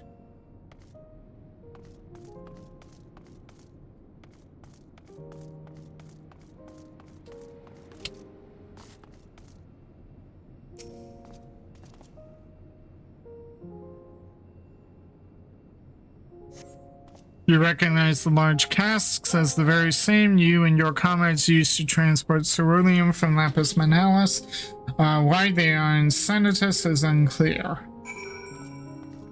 Yeah, that was supposed to be for everyone. Are they hoarding supplies?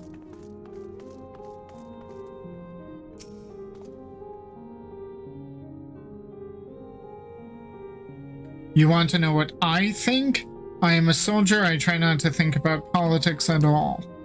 I'll say this much. Our leaders labor to preserve our culture, our way of life, what remains of it at any rate. I trust them to do what is best for Garlemald.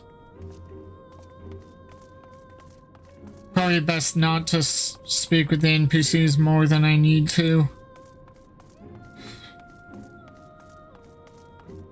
Wouldn't want to, Please, I wish to hear your concerns regarding the tower.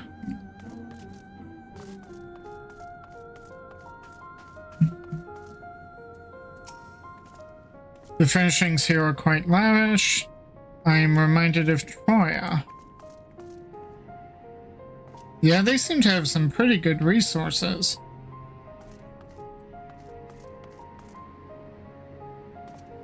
That looks like a ceruleum burner of some sort.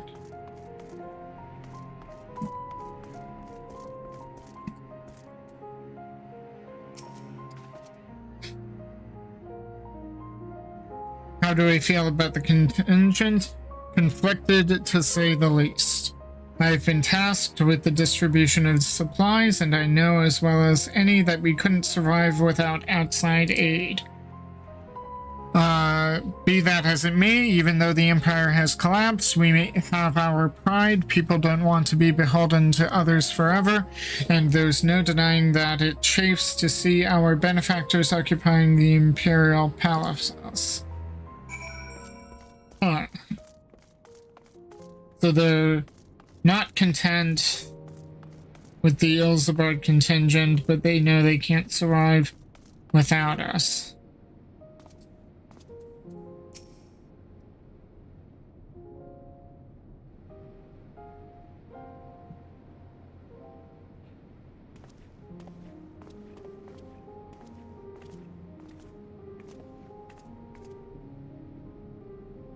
Finished touring the Enclave, have you? What were you able to learn?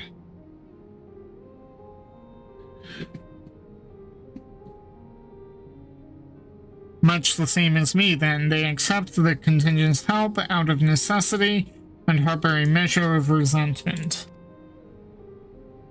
They have only themselves to blame. If they don't like the bargain, they should reject it. How many times must I tell you? It's absolutely out of the question. What was that about?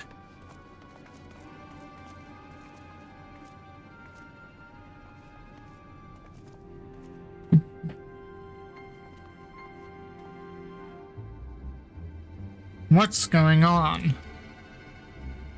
We were wondering the very same. We came running when we heard shouting. Is that the matter? Oh, no, I was just trying to explain.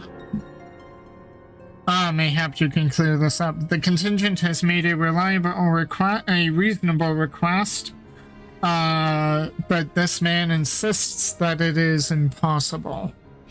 It concerns the Magitech weapons which run rampant throughout Regio Urbanissima. Every time we deliver supplies here, we have to dispatch extra men to defend against potential attacks. To address the issue once and for all, we propose the elimination of all machina that loiter near the supply route, but you heard him, they refuse to even consider it. The magistrates have already spoken on this matter, rampant or no. Those war machina are Garlean assets. Furthermore, it is, who's it to say they are as dangerous as you attest? Have you not been outside? It has been suggested that this could be a pretense to scavenge Magitech material for your own ends. I know not if that is the case, but the fact remains we cannot allow you to destroy them. They just want an easier way to get you your food and fuel. More speculation by the magistrates, I presume. Ridiculous, but they have spoken, and unless we want to inflame tensions further, there's naught we can do. How complicated relations become when not grounded in a clear and equitable arrangement.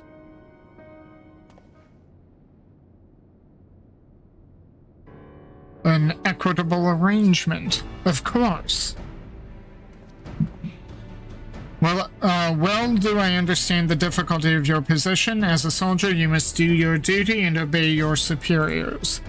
I have an idea, but I must first speak with Commander Lucia. May I take charge of this matter? By all means.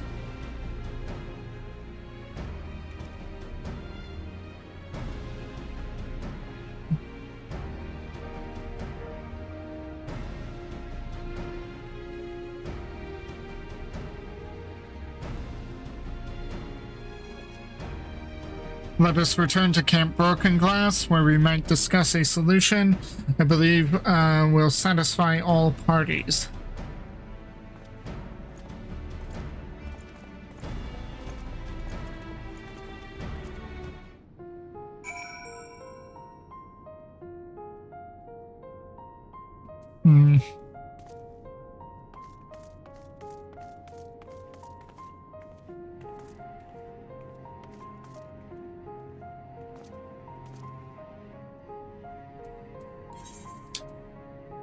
Okay, Camp Broken Glass.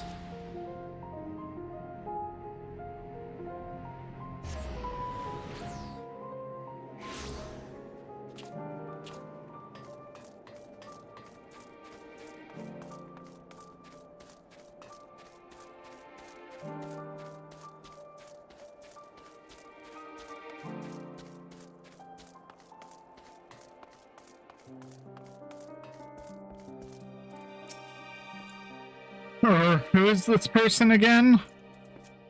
Who indeed? What do you suppose he has in mind? I have completed mine inspection of the tower. Thou shalt be pleased to hear that the transference of ether will pose no difficulty. He seems awfully confident. Leave this to me, my friend. You are returned with glad tidings, I hope. Some yes, some no.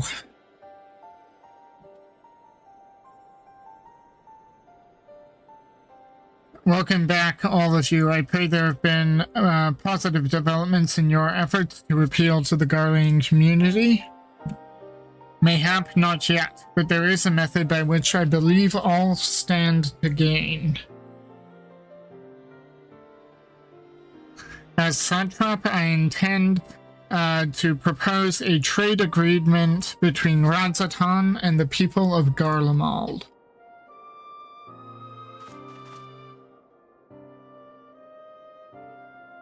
Please continue. The people of this nation have lived through its collapse and more, yet they have chosen to remain, for it is their home.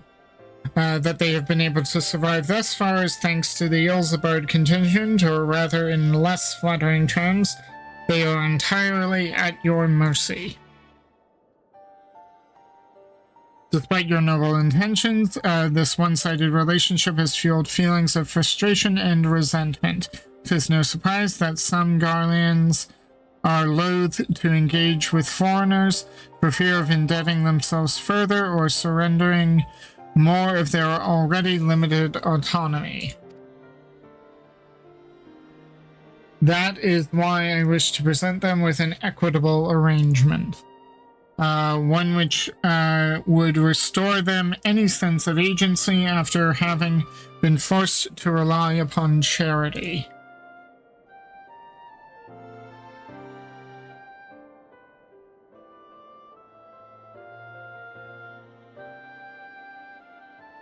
Easier said than done.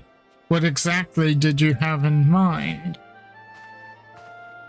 Long have Gorlamald and Radzatan abided by a treaty of non-interference. Freely have we traded with one another, and I wished but to continue in this tradition. We would provide your people with such supplies as you require, in return for which you would grant us leave to use the Tower of Babel, as well as share your Magitech resources and expertise. As we become more reliant upon your technologies, we will of course require more ceruleum to fuel them. This you possess in abundance, and for it you will be duly compensated. Redzatan's culture will be enriched by your Magitech wonders, and our ever-increasing demand for your wares will see Gorlamald grow wealthy and prosperous. Only when both sides keep the interests of the other in mind can an equitable relationship be forged. It is a principle I once thought I understood, but have come to appreciate all the more in recent days, thanks to the sage counsel of a friend from beyond the rift.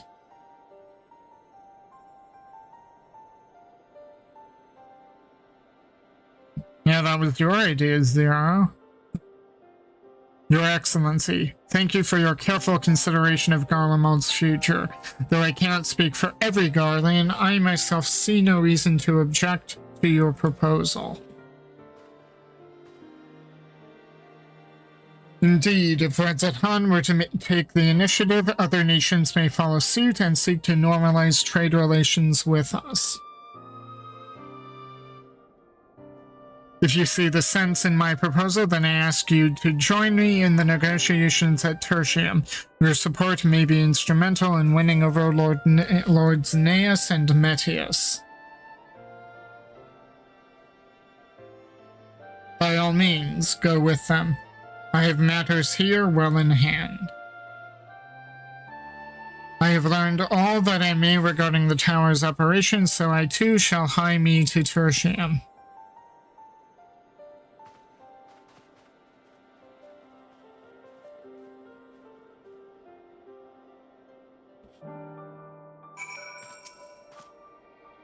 An equitable arrangement. The satrap is as pragmatic, has a pragmatic vision for the future. If a trade agreement can be forged, I dare to hope that it will thaw relations with the Garleans. Until then, I'll keep on trying to convince them of the need to decommission these dangerous weapons, diplomatically, that is.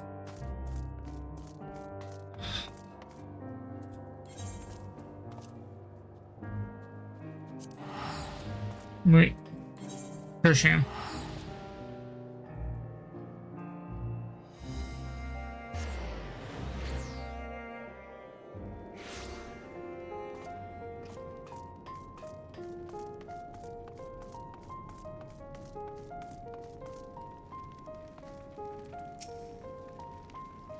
We can finally begin the negotiations.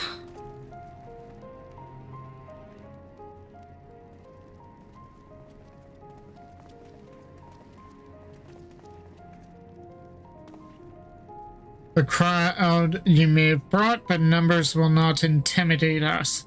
The Tower of Babel is ours by right, and nothing you do will convince us otherwise. Rest assured, it is not our intent to infringe upon the rights of the people of Garlemald. Let us instead discuss the future. As the satrap of Radzatan, I wish to establish a new trade agreement between our nations.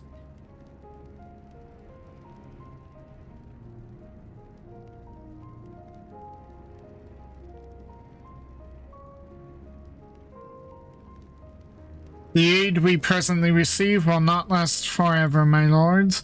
Sooner or later, we must stand on our own 2 feet. But to do so, we must secure a means to replenish our coffers, and the proposed agreement presents a rare opportunity. Tis true we do not want for Magitech and ceruleum, and foreign currency would be needed to procure such things as we lack. It would depend on the precise terms, but I can see the merit. What? I can't believe what I'm hearing. You served the Emperor. were a proud patriot, yet now you entertain selling national resources like a common merchant? Like you, I weep for what we have lost, but if we are to rebuild Garlemald, we must make use of what precious few assets remain to us.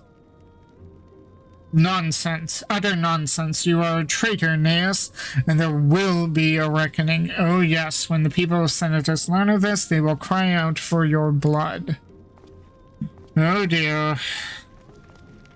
Lord Metius, wait. It isn't safe out there. Guess who gets to go after him? And he's going to be attacked by stray Magitech that he thinks is safe, but isn't. I can see that coming a mile away. I'm not surprised. Some people cannot be moved by mere words. To the best of my knowledge, Lord Metius is a civil servant with no combat experience. Should he meet with misfortune, he may fare poorly. While I am thrilled Lord Neas was willing to consider my proposal, I am worried about Lord Metius. An embarrassing display. A man of Metius' station should have the capacity to keep his emotions in check. I fear for Lord Metius, yep. Bonds of trust. Concern is writ plain on Ulysses' face. It's far too dangerous for a civilian to be outside alone. We must go after Lord Metius. Let us leave matters here in Maximus' care while the rest of us join in the search. If Lord Metius is bound for Senatus, we may be able to catch up to him in Regio Urbanisma. I pray he has not come to any harm.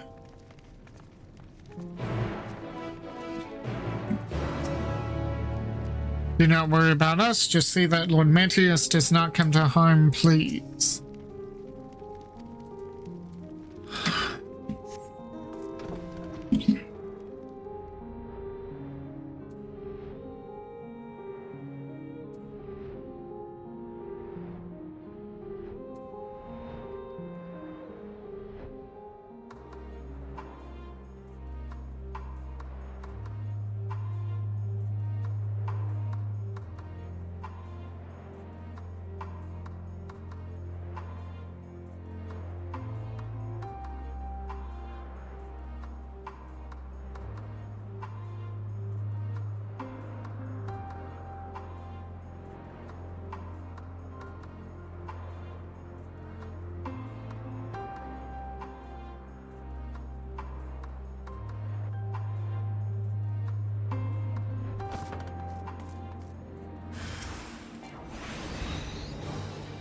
Knew it.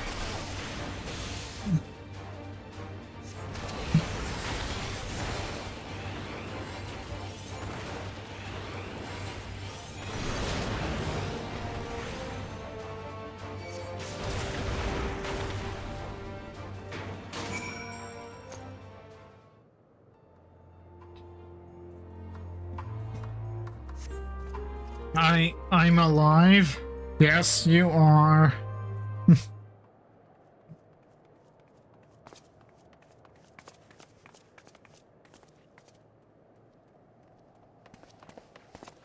Praise the sisters, you are safe.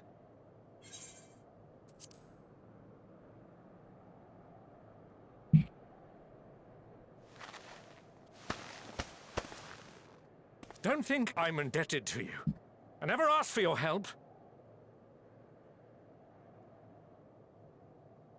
You love Garlemald dearly, Lord Metius. That much is plain. But you're not alone in that. We all mourn what has become of our homeland. Bristle at having to rely upon outsiders simply to survive the cold. Even now, I struggle with fear and uncertainty. Day after day, I ask myself, what is right? Where do we go from here? I've yet to find the answers. but I won't stop looking nonetheless. And I won't avert my gaze from our grim reality.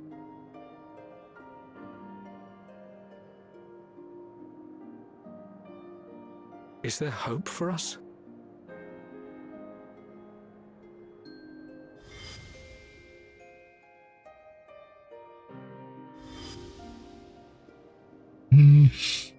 Aye, so long as we live. Garlemald lies in ruins, but the bonds between us will never be broken. We are the chain that connects generations past and future. You and I, it's links. Help us, Lord Metius, for all we have been and for what we may yet become. Please.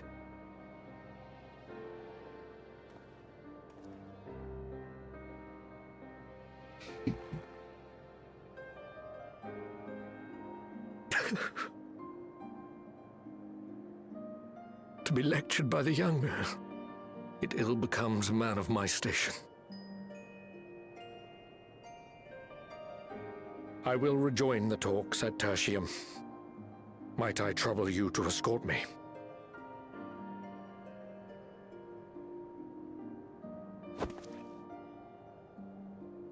Ere we part, I apologize for my discourtesy. I owe you my life, and I thank you.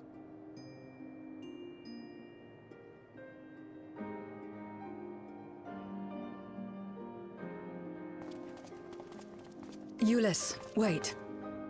I'd like a word.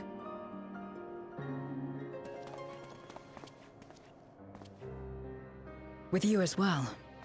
I'm to stay close, after all.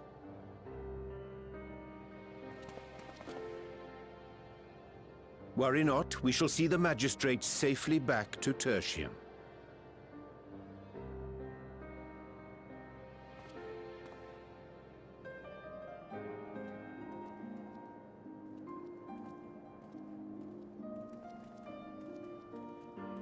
What is it?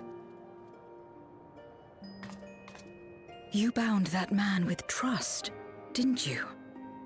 That's why he did not require coercion to return.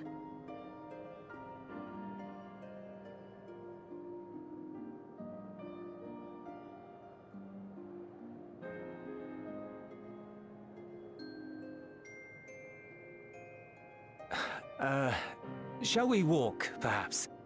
Chilly, standing around here.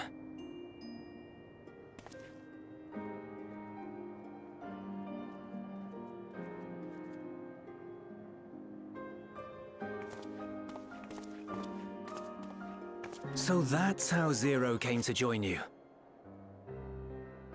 Still, I'm not sure I'm qualified to explain something like trust. I wouldn't describe myself as a sociable person. Before all this, any free time I had, I spent looking after my brother and sister. As for the magistrate, I only told him what's been on my mind of late. But I wouldn't have done so, I think, if it weren't for the twins' influence.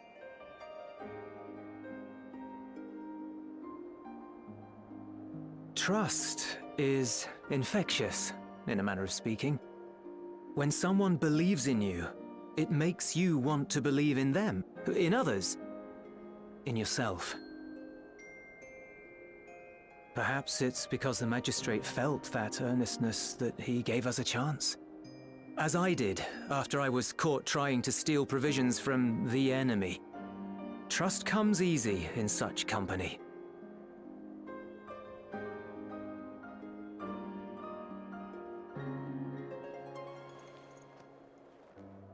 Little wonder my world is devoid of it.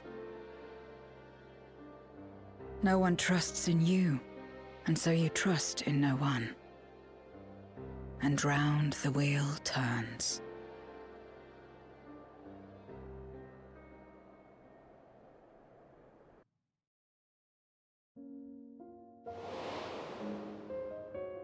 During the Contra Memoria, we had already come to judge one another based on strength and usefulness. You either used or were used. Those who rejected this rule didn't survive.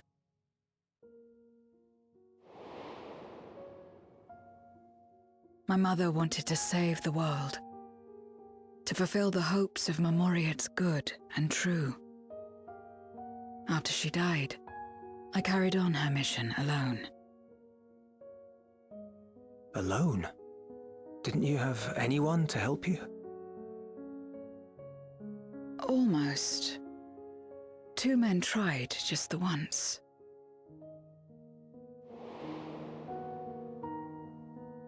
A swordsman and a mage, whom I met when passing through a village. They had saved the people there from corrupted Marmoriates. When they learned our enemies were the same, they seemed heartened. They claimed to be soldiers of a kingdom called Baron, and were traveling the realm in search for means to end the Contra Memoria. They invited me to join them. I refused. How could I not, having learned the lessons of my world? Those who would work with others always have their own motives. I would not place myself at their mercy. I would not be forced to submit.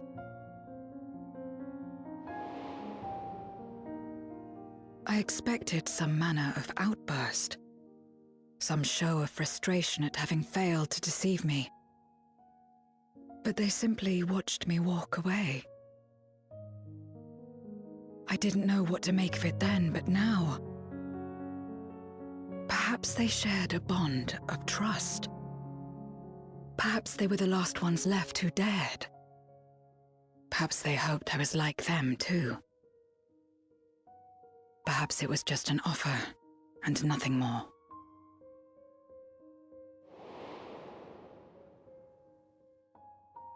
I continued fighting alone, but ultimately I was undone, overwhelmed by enemies that had banded together.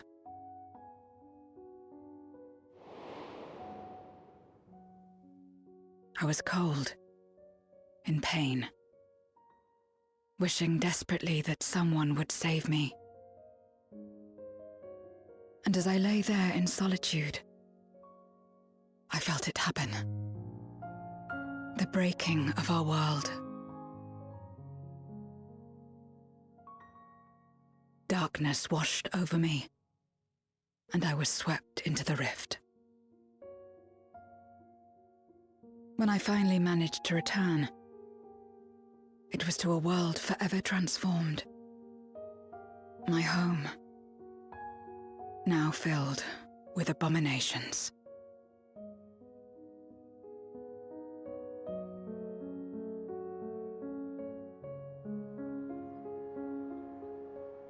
I had a chance to learn about trust, and forsook it.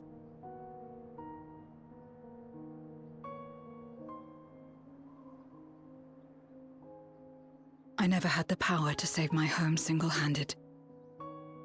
I should have accepted their invitation. Had I joined them as I've joined you, I might not have had to face the end of the world alone.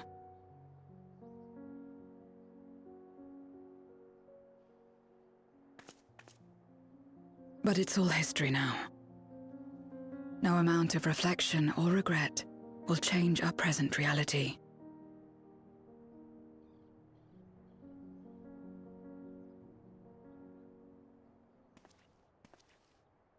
Whatever may have happened in the past, you're still here, Zero. Alive.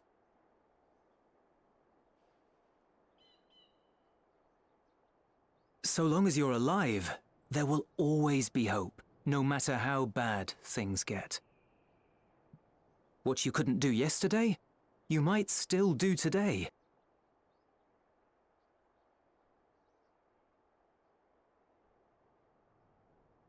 Think about it. It's plain that you've forged bonds with those around you. If you didn't feel that in some sense, would you have risked your life as you did for a meager ration of boots?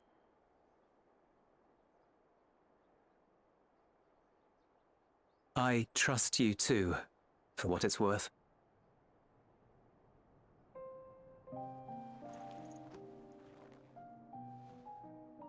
Here it is again.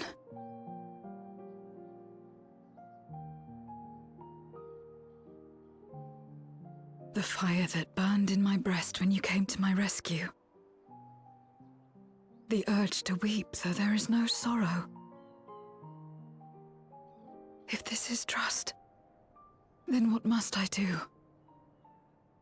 How do I answer it?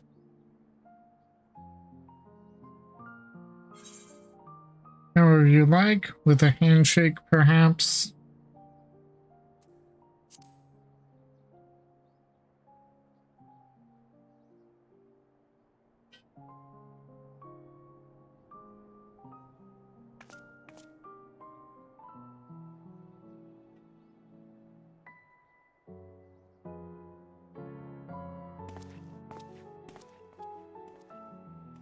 Give me your hand.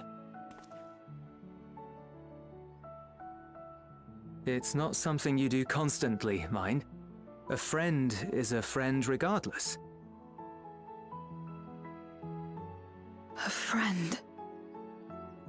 So that's what it means. Someone you trust.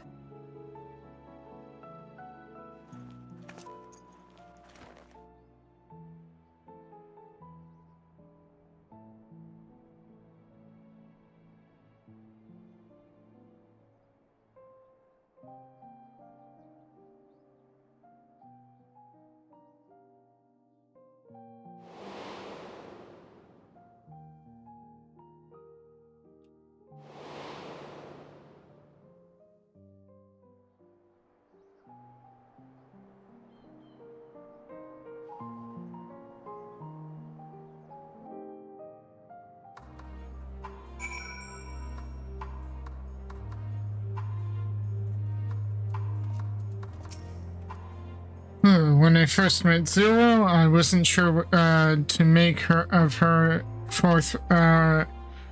forthright to a fault nature, but now I understand she is simply an honest soul to the core. Thank you. I feel at last as though I found the answers I sought, and I owe it all to you and Euless. Right then, I expect the others have already arrived back at Tertium. We should join them.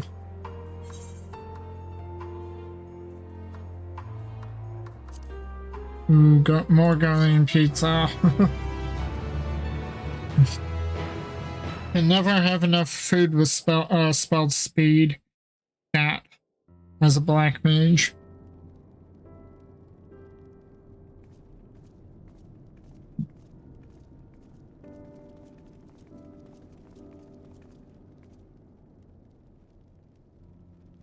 Well, glad I might see everyone returned, and none the worse for wear. Various representatives of the Guardian community are gathered here. This very moment, I dare say this is a fine opportunity to announce the trade agreement. You've read the memorandum. I trust you find the terms acceptable. I do. And Neus, I pray you forgive me my disgraceful conduct earlier. I am ashamed not only of my behavior, but of placing the burden of negotiations solely on your shoulders in my absence.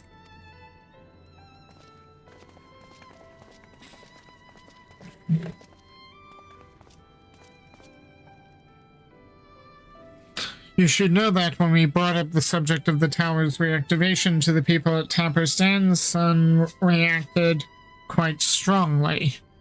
Once we explained that it would be to prevent another Void-sent invasion, however, they were more receptive.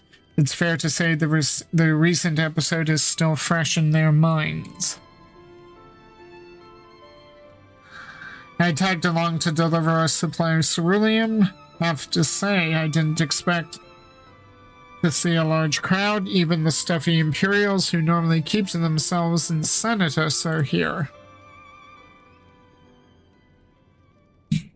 Ahem. My friends and countrymen, lend me your ears.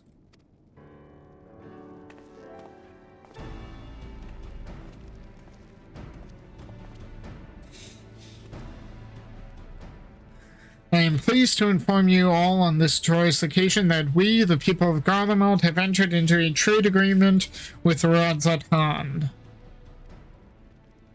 To inaugurate our accord, we intend to grant the individuals before you access to the Tower of Babel. In return, Radzatan will provide us with supplies, which shall be equally distributed amongst the settlements of our nation.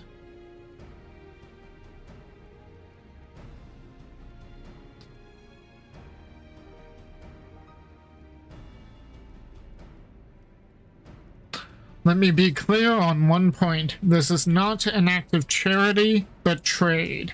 A bargain struck between equals rooted in trust and respect, and it marks a significant step towards rebuilding our nation and regaining true independence. Radzatan holds Garlean technology and ingenuity in the highest esteem. It is my hope that through this agreement, our peoples will enjoy a mutually beneficial relationship for years to come. Now then, we bid you gather around to hear the particulars that you might convey them to those elsewhere.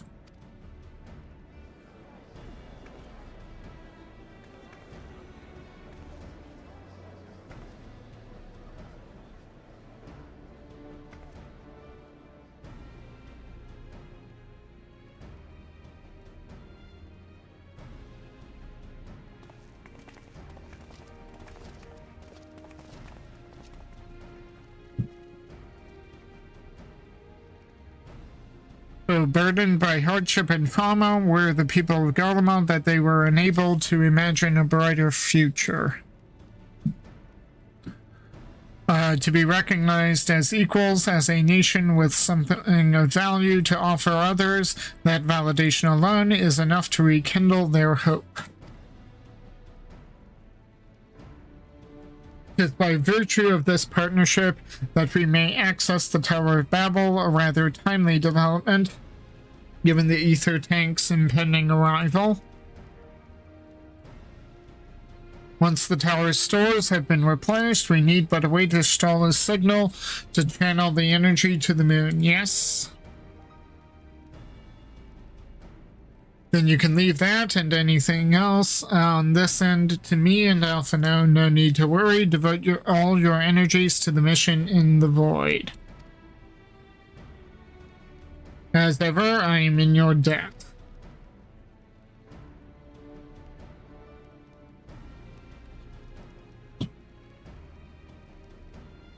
So much hat tipping. You are good friends.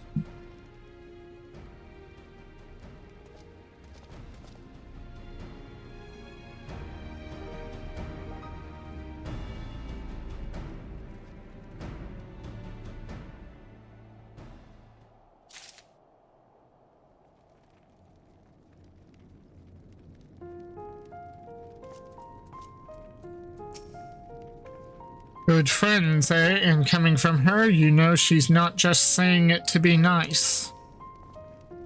Both Radzatan and Garlemald stand to benefit greatly from this agreement and may well mark the beginning of a long and fruitful relationship. I am not wrong to call them that, am I? Friends? Moments like these give me hope that we will have a place in this world. Garlean technology shall enrich my people's lives and empower them to achieve great new feats. I am particularly eager to see what our alchemists are inspired to create. Lunar Rendezvous. Oriange wishes to take stock of the situation.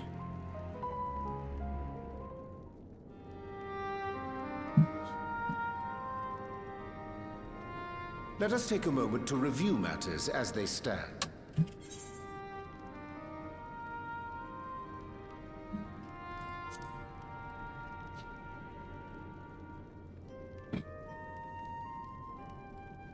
Having procured sufficient stores of ether, we may now channel the requisite energy unto the moon via the Tower of Babel. Our work on the star is complete. However, we have yet to receive word from Ishtola as to the state of the lunar preparations. A ritual to open the gate, and measures to forestall a void-sent invasion. Neither task is simple nor quickly completed. She would doubtless benefit from our assistance. The very thing I was about to propose. Let us join her above and lend what aid we may.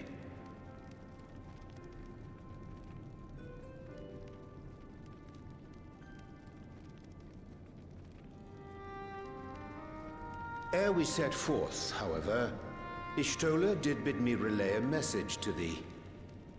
As thou art well aware, a key objective of our mission is the extraction of thy sister Ashdaya from the Void.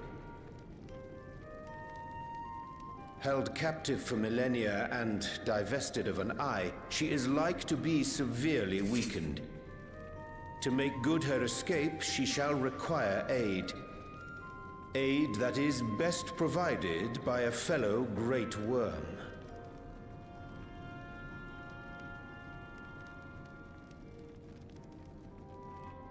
You would have me go in my true form. Very well. Like our sire, we Great Worms are capable of traversing the great expanse. The journey will take some time, but I shall take myself to the moon.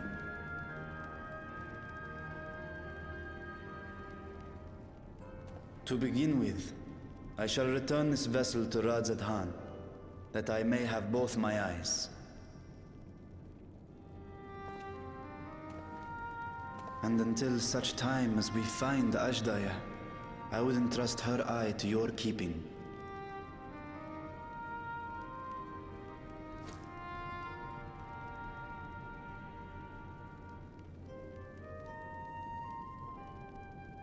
Will you do this for me?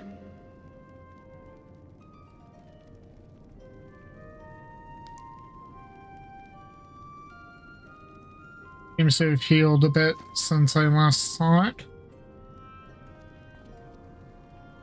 We shall contact you via Link Pearl once all is in place on the moon. You need but follow Ishtola's instructions. Understood. We'll be ready.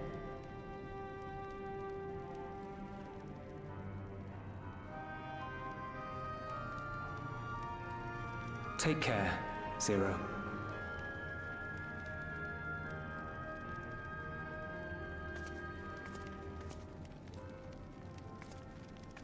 It will be the briefest of homecomings. I'll be back before you know it.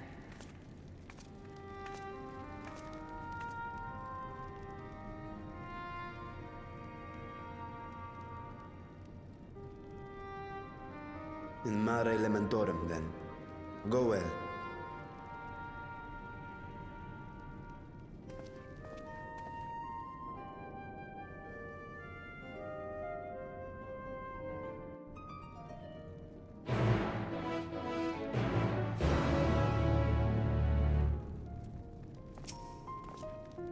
You take care as well, Myrokos. Sure thing. The trade agreement discussions do not require our input, so Alize and I are free to attend to the tower without distractions. Leave the tower to us, okay?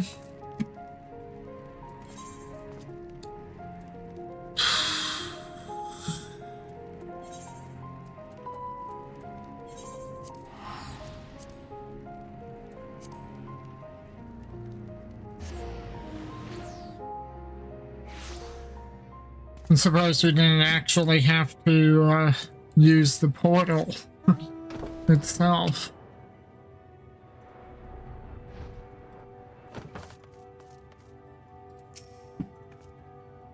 The moon. When Xenos brought me here, I remember feeling surprised that such a desolate place could exist in the source.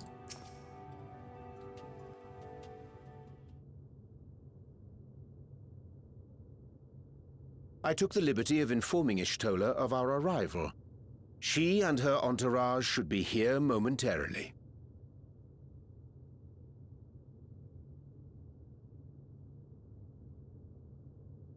Oh, Nadana's here.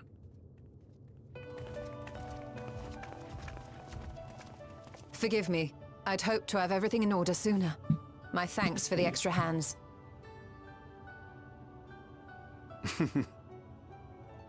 Alphino and Alice stand ready at the Tower of Babel. Vritra is also en route. Excellent. You've done well, all of you. For my part, I've managed to prepare the ritual with help from the Watcher. All that remains is to channel the ether from below. This should, I pray, open a gate leading to the moon of the 13th. May I just say how excited we are to be a part of this grand undertaking. The development of the artificial Atomos was one thing, but this is an opportunity like no other. Ishtola even managed to get a loan of elegant treatises on void sense summoning from the prized collection of the Sons of Saint Koinak. The Empire's application of etherochemistry in regulating void gates provided us with many a useful insight for our work, let me tell you.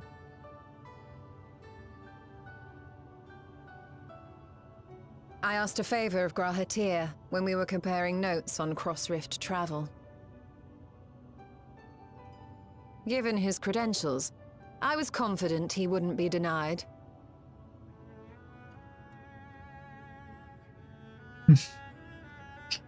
Yeah, he did drag all of us to the first after all.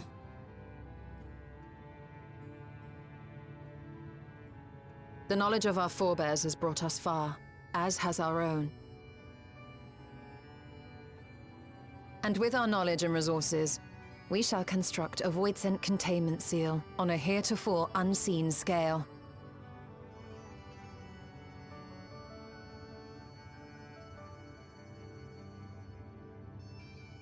Containment seal? Then thou wouldst make use of... Aye, a tried and tested means of holding dark entities at bay is readily available here. 'Twould be remiss of us not to employ it. We shall reforge the brands that Xenos and Fandaniel destroyed. That which held even Zodiac shall more than suffice for void scent of any persuasion.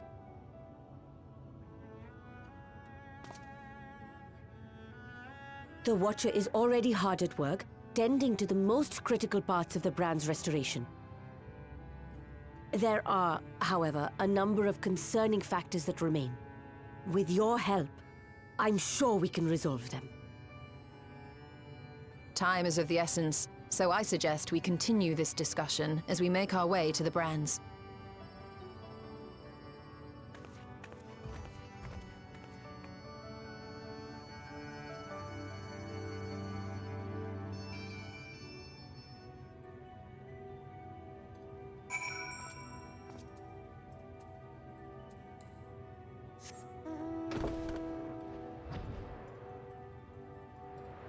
And it was a small detail, but those three alchemists with Nadana, they were the same alchemists that were in the in Endwalker MSQ, who were kind of, I guess you could say, ogling Estinian for his being tainted with Nidhogg's blood. It was the exact same three alchemists, if you notice that.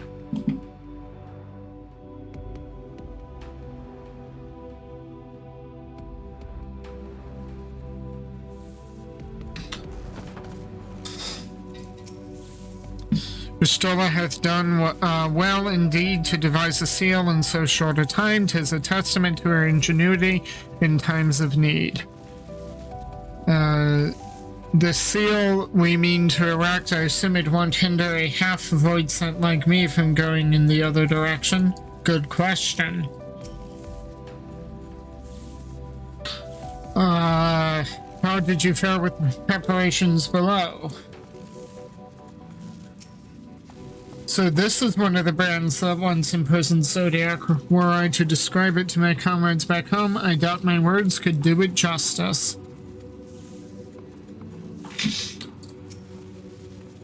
Now then, to the matter at hand. With the Watcher's assistance, we shall reforge each of Zodiac's brands and use them to erect a barrier capable of repelling void scent.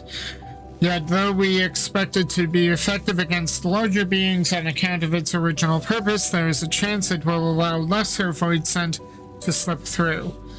Therefore, we shall require a second line of defense, and I believe the Loporit's supporters would be suitable for this purpose. Oriandre, Myrokos, the two of you have a strong rapport with our lunar allies. I would have you meet with the Living Way in Bestway Burrow and provide any assistance they require. I will join you. As a void scent, my knowledge may be of use. An excellent idea. In the meantime, the rest of us will see to reforging the brands. I will send word when we have finished. Pray do the same.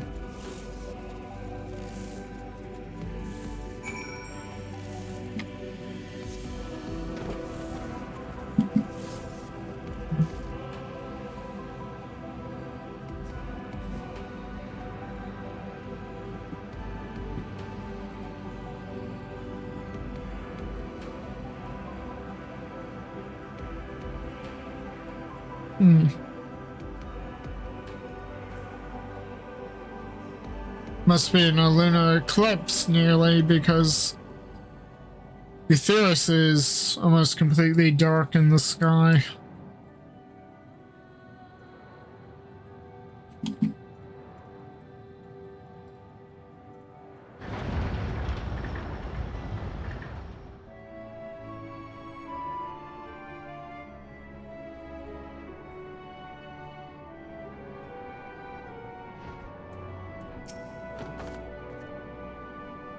What are these things? They are Loporit. Living Way, I trust thou hast been well. There you are. Ishtala has apprised me of your present undertaking. I understand that she wishes to deploy our pride and joy, the veritable carrots of our eye, our unrivaled combat supporters, as a precautionary measure in case this void scent containment seal of hers proves lacking. As we speak, my fellows are rounding up what units they can and will bring them to the northeast corner in short order. Please wait there. Well, that was straightforward.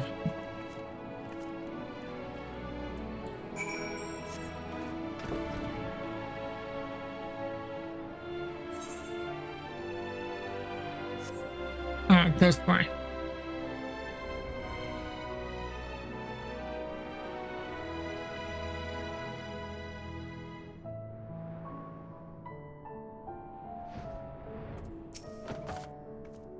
Despite their bestial appearance, these creatures are highly intelligent, and much like you and yours, they take pleasure in helping others. Ever grateful am I for the Loporit's irrepressible compulsion to help.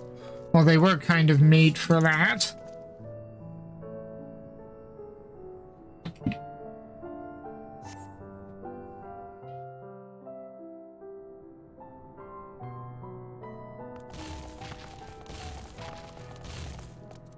Dreadfully sorry to have kept you all waiting.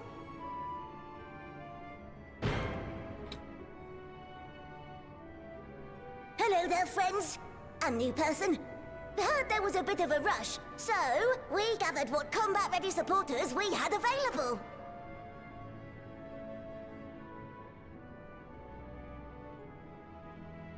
A welcome contribution.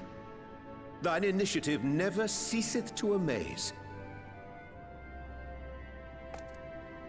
Oh, stop! You're making me blush!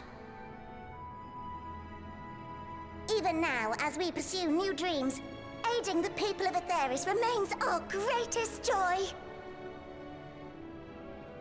So you can count on us, ever and always.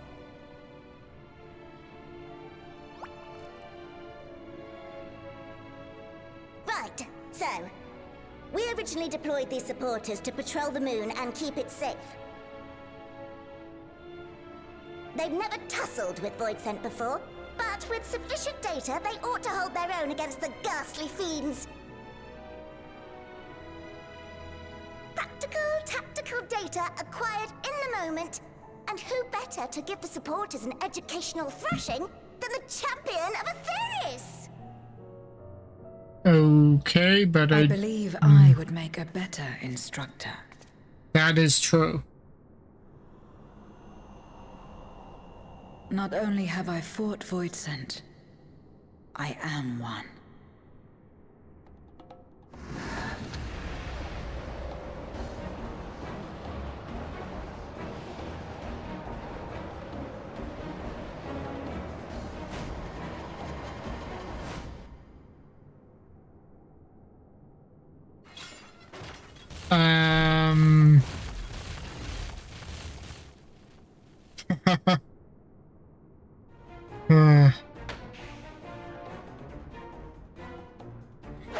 Whoa, don't just stand there. Engage! Engage! Engage! Engage!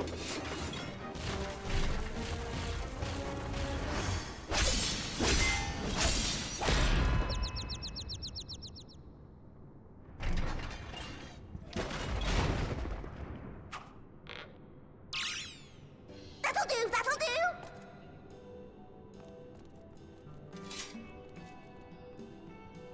A defeat bitterer than the bitterest carrot.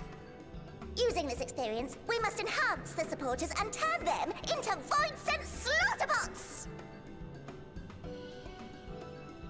Indeed. Right after we've managed to put the poor dears back together. Pray forgive our comrade's enthusiasm. May I inquire as to how long the repairs will take? On an ordinary day, I'd say no less than 5 carrots briskly consumed. But if you were to provide us with encouragement...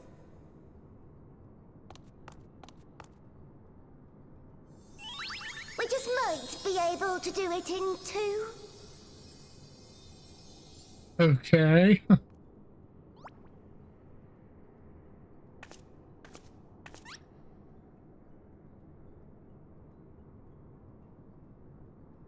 Why is everybody looking at me?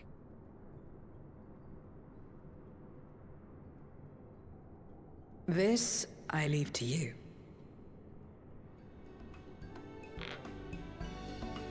Oh dear.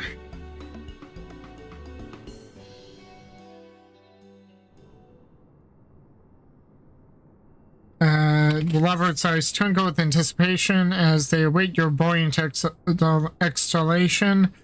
To wit, they yearn for you to rally their spirits.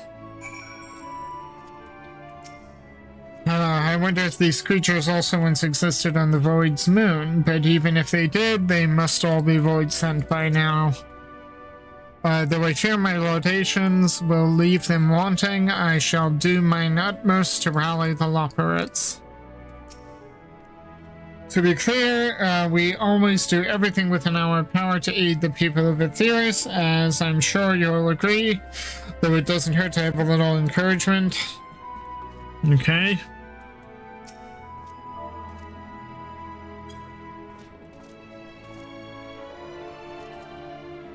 What? Engage! Engage! Oh, sorry, I was in the midst of... Forgive me. The sight of precision parts is strangely soothing and sleep-inducing, but I'll try to keep moving. Yawn.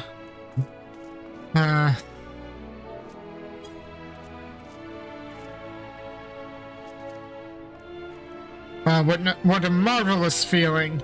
There's nothing like wild gesticulations to encourage, gesticulations of encouragement to fire you up.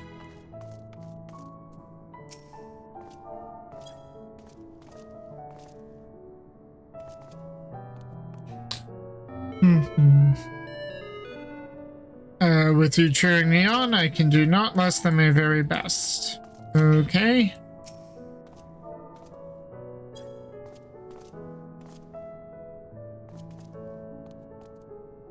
Oh, thank you very much. You don't know how uplifting it is to have you encouraging us. I mean, showing us the proper techniques so we may keep our supporters operating at peak efficiency.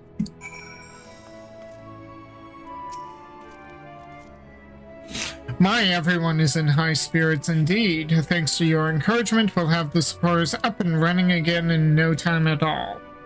Pray attend to your remaining busy work and leave the deployment of our new improved Voidsense slaughterbots to us.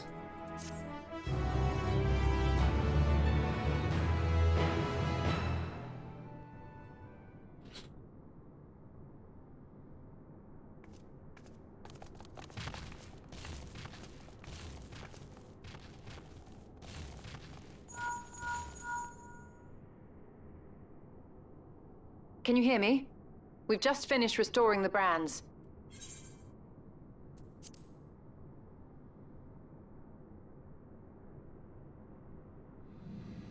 Let us reconvene once you've finished tending to matters there. The culmination of our efforts is nigh.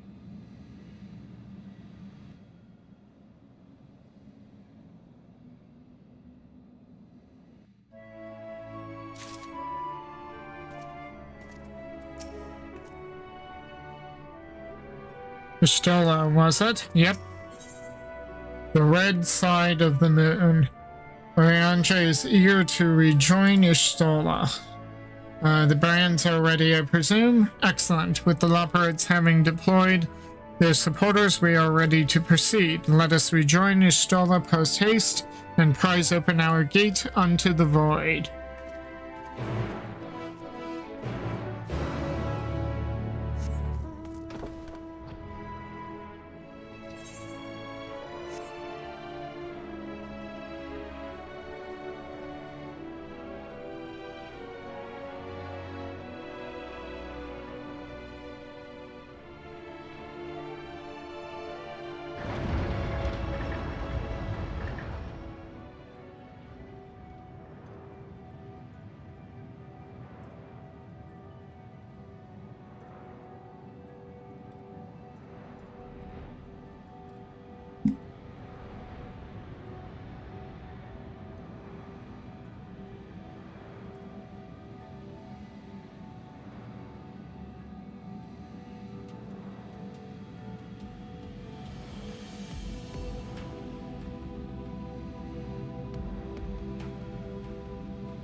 With the Estonian keeping us safe, we were able to finish repairing the brands without incident.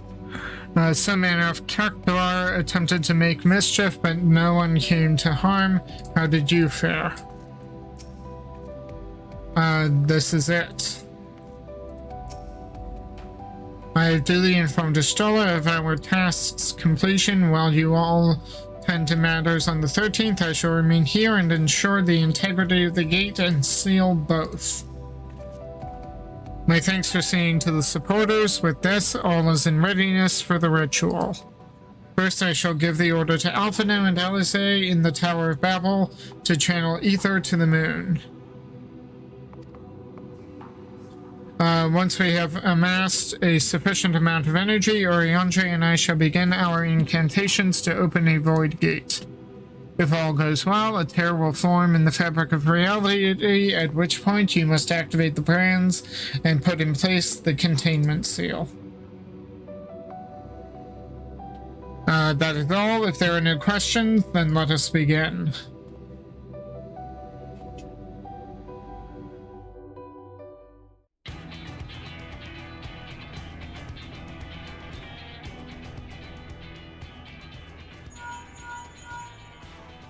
Apologies for the wait.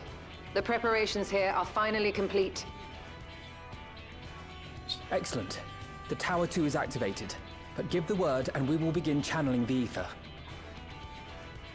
Very well then. Make it so.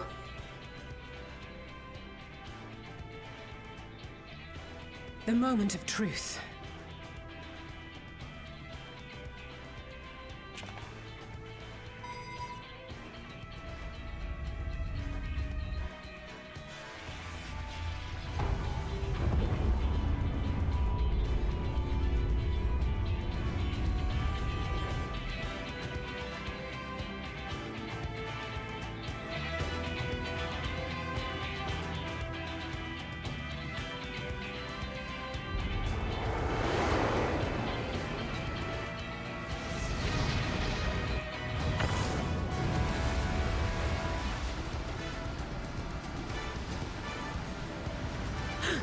By the sisters!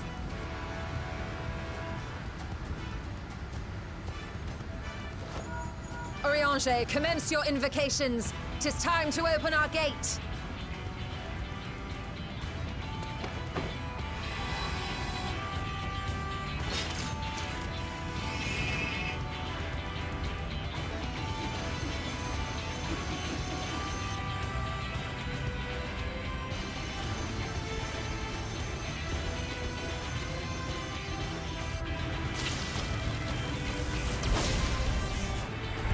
A tear is beginning to form. Quickly, activate the brands.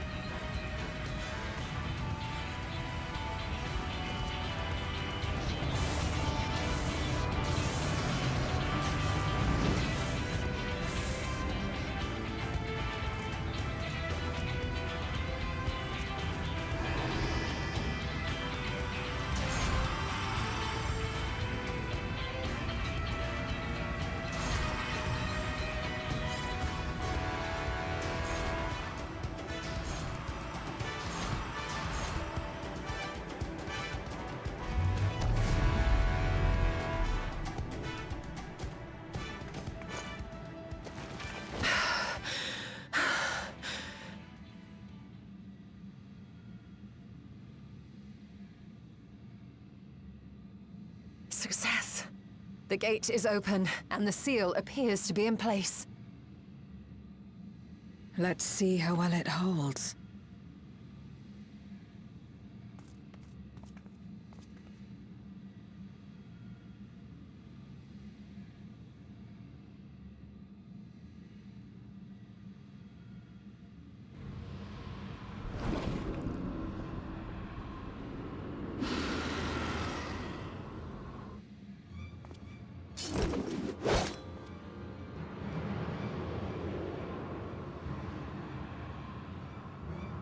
What an enormous gate! Lord Golbez will be eager to hear of this!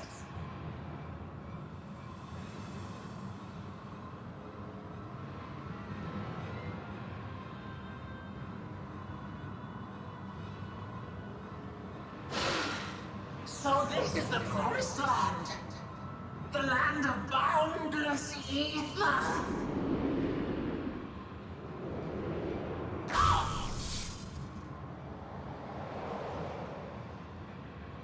At least it's holding. I dare say the seal doth serve its purpose.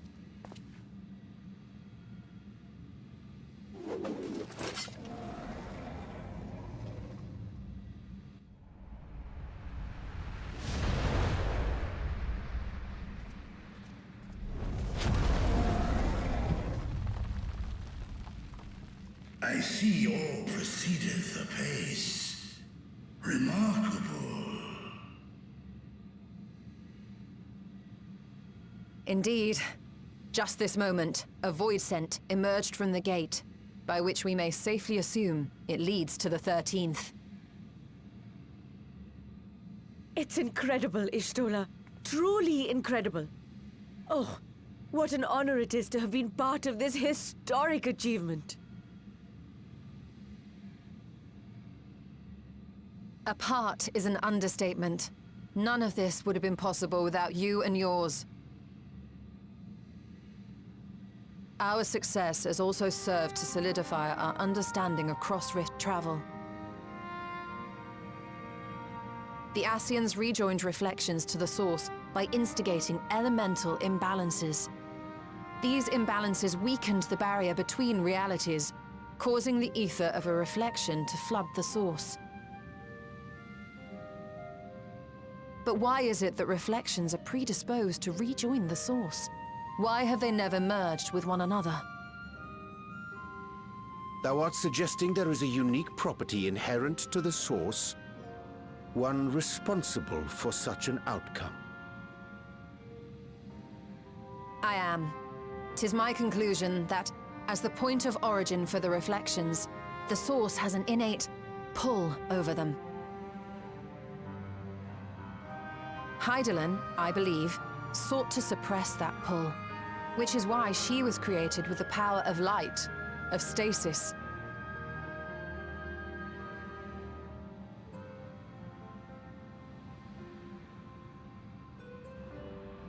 Meanwhile, the power of darkness, of activity, reigns in the void.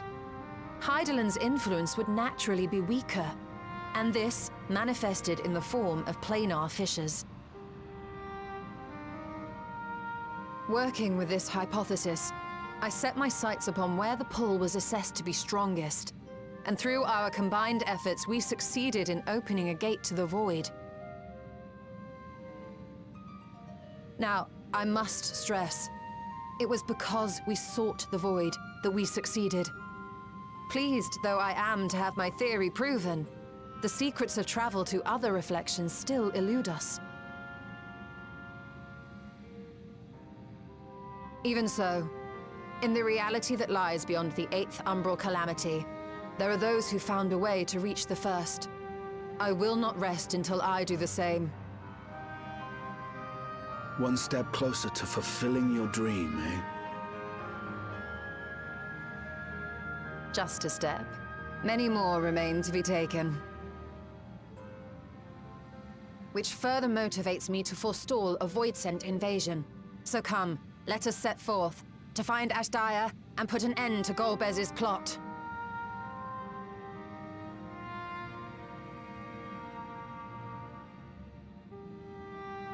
Climb upon my back. I shall take us to the gate. As we did discuss prior, I shall see the alchemists safely home, then together with the Loporrits maintain vigil over the gate. May the sisters watch over and keep you safe.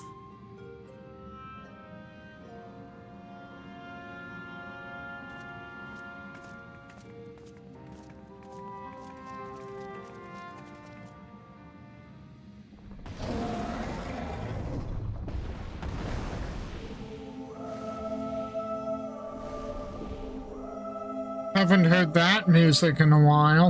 Unto the void once more.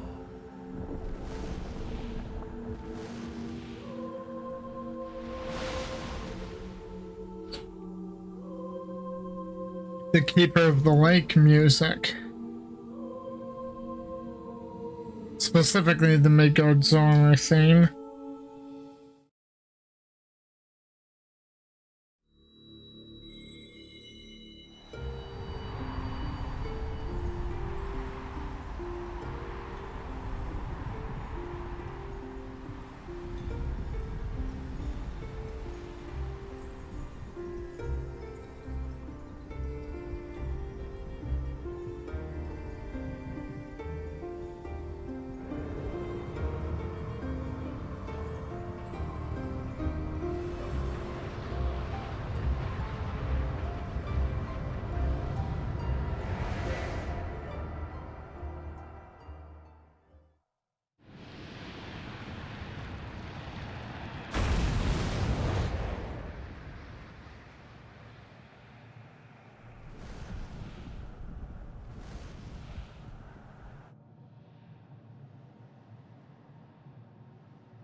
This is the moon of the 13th.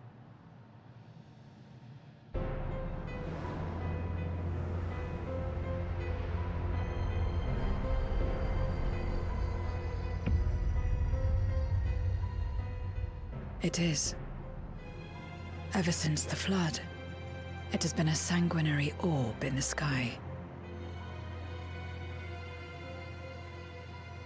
No void scent. A rather more subdued reception than I had anticipated. But unsurprising, given how jealously Golbez conceals the location of his domain. Still, we must remain on guard. One of his minions came through the gate, after all, and more may lie in wait.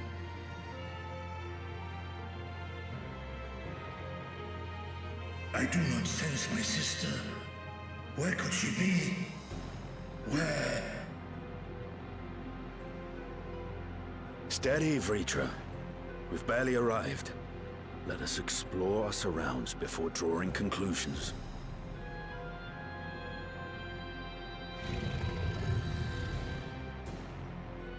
Yes, thou art right. I shall survey the moon from above. The ground I leave to you all.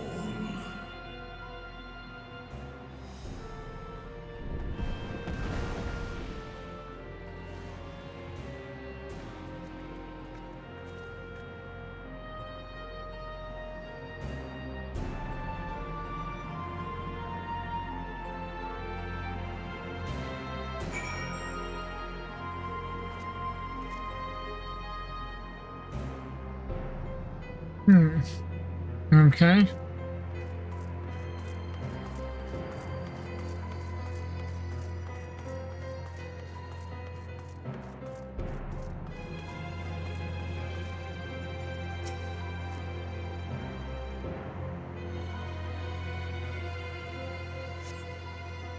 The surface of the moon is a grim shade of crimson, a consequence of the flood of darkness, perhaps.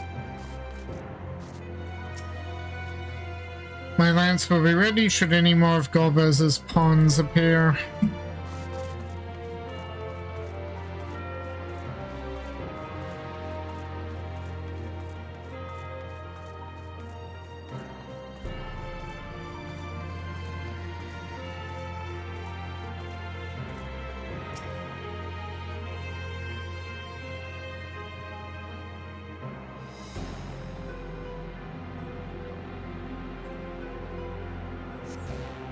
No matter how you strain your eyes, you spy no signs of life. In all directions extends a desolate waste without end.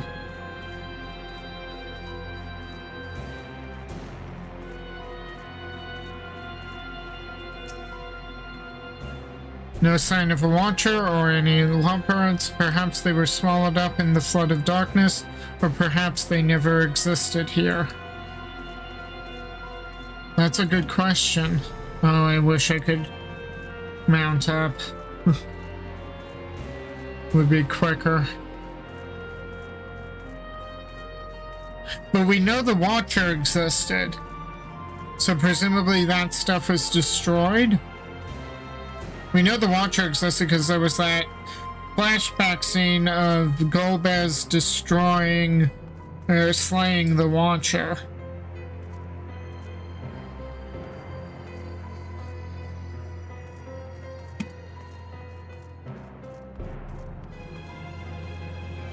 Hey, where's Zero?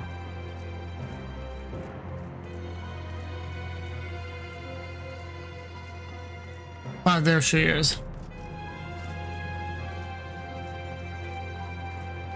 Ooh. So that's what we were saying. It does look like the person for Zodiac's piece. Zero appears to be lost in thought, her fixed gaze upon the fathomless abyss.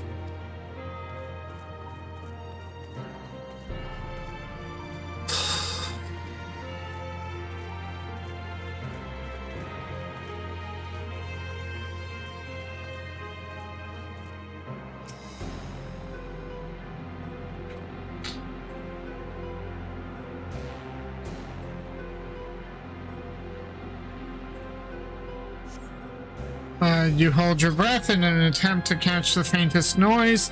Save for the sound of your comrades, there is nothing. So far you have failed to find any clues as to Ashdaya's whereabouts. Perhaps Zero has noticed something you missed.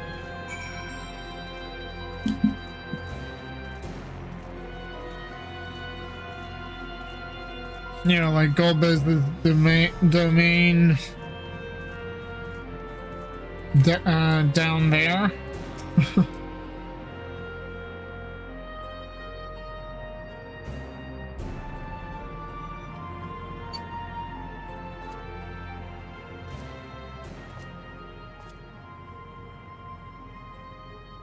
The chasm has caught your attention as well.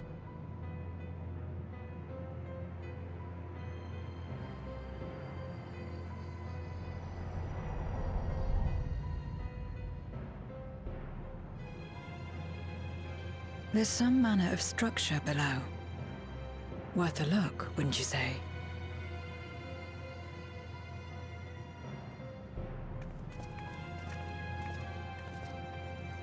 I too sense something here. This pit much resembles the Cradle of Darkness on our moon, where Zodiac was once imprisoned. If this place serves the same function, then a fragment of his power must have been sealed in the depths. Strange, though. When Zodiac perished in the Source, I presumed that every aspect of him was thus unmade, and his power scattered. But it's unmistakable. The darkness that permeates this abyss. Could a trace of him yet remain? Or is it something else?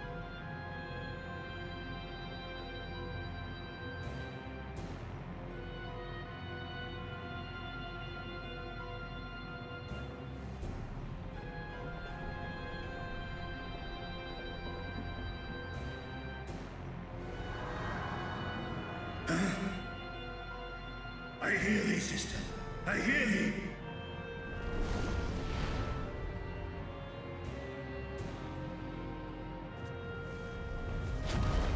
Climb on, my friends. Astaya is here, within this chasm.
You were entrusted with Ajdaya's eye, were you not?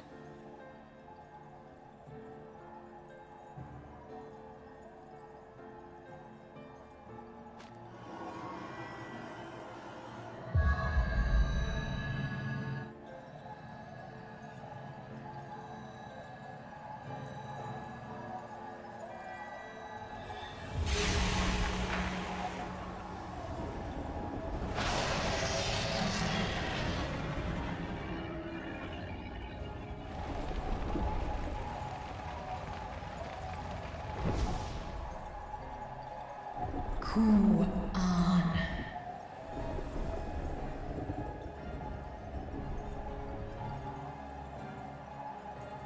Oh, wak home Urta. Li Tao An. An Kin Sis. Dies Isom Infesk. Man ik hes in an. Ka an. Fesk wes an ul in.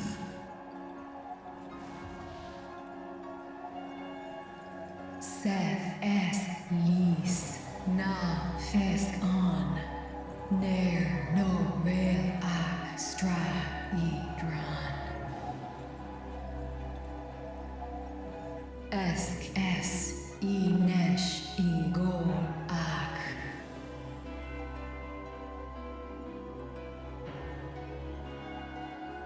So this is indeed Golbez's domain.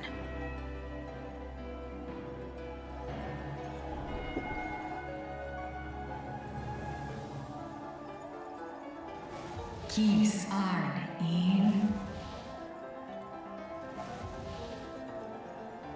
Es fil ud in.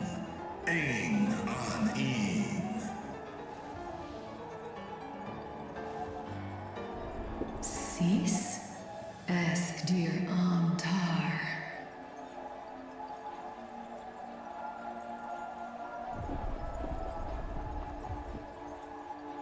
For war, Meradarn, Alan an. Les el kol an, zdis sorn rum, snar tiamat an. Kai ros an, ke ul ke darn morn, dis an, kai an, na stra an. Nar tal king in eyes. Athan endran esk an. Al kor hes in hes udlar an. Esk les udan. Ses razathan luan. Snoson an hai hes in an.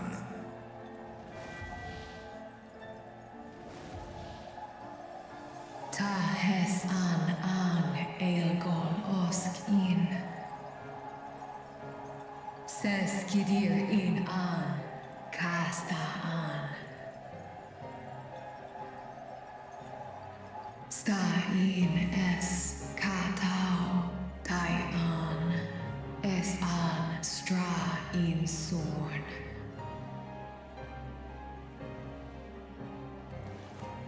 What now, then? Does this great worm intend to remain a captive meal for all eternity, not daring to test her chains? Ern el, mis head in ud. Kis targol, asrel dis tar, sma osk in sis an.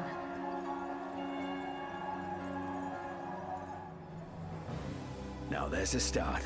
So, what can you tell us? Asis tar no kol in. Do es inesh igol sorn, ka som mo go. Skom les sau an, som du orta sis.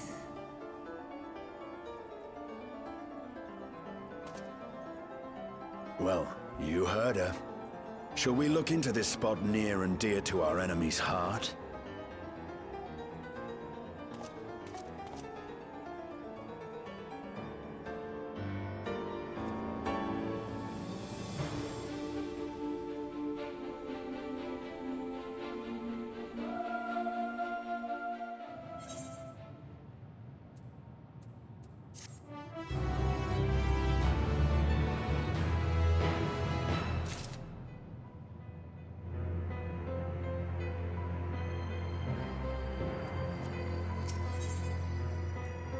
Before dark, Zero would begin the hunt for Golbez. The others have already begun searching for clues. Let us do the same. I'll take charge of this area. If you could see to the south. Move this area to me. See to the south. Okay.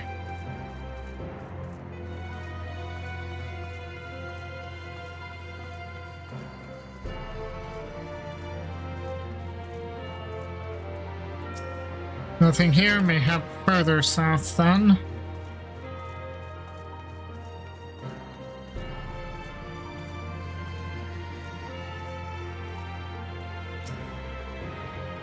I have only performed a cursory search, but I doubt there is anything of note further west. Perhaps you could try looking to the southeast.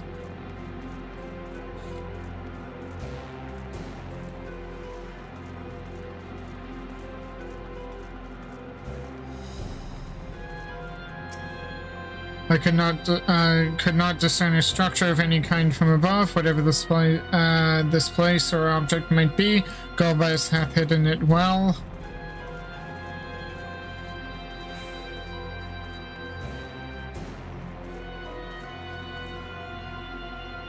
Alright, next to a tombstone-like rock, which is kind of oddly positioned for all the other rocks in this area. A glint from beneath the rock catches your eye.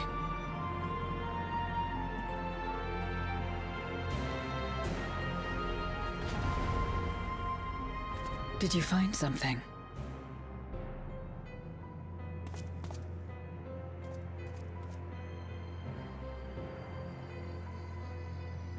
A memoria. But whose?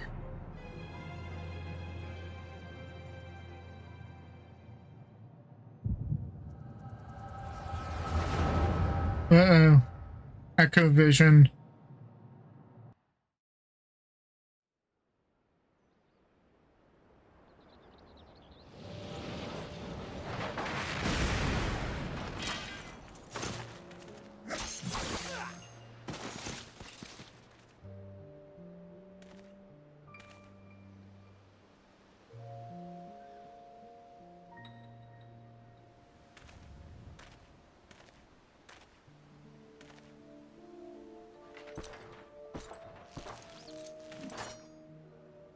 You have lied, pillaged, and murdered. Have you anything to say in your defense?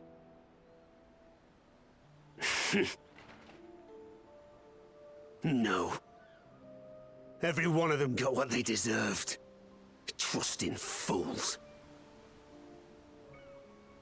Like you would-be heroes. Aye. You do well to keep a close eye on each other. It always ends the same way. A knife in the back. And better to have the handle towards your hand.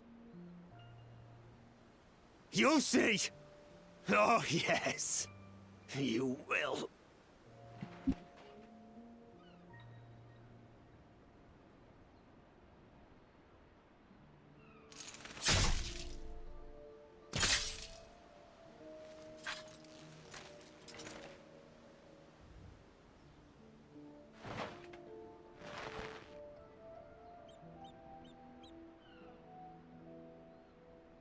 In death may your soul find salvation. I can't bring myself to pray for the unrepentant. You're a nobler man than I. From now we are all shaped by these dark times, and we would care to admit.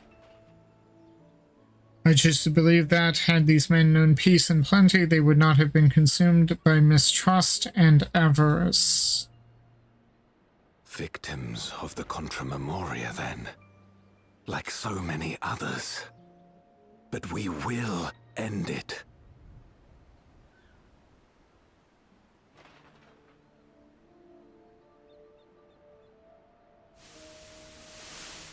Thank you.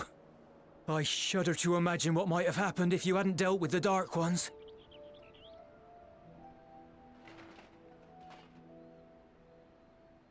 Who is that? Oh, her? She's like you, I hear. Hunts Memoriates taken by darkness. Well, well. A kindred spirit. Perhaps we will finally have a new comrade.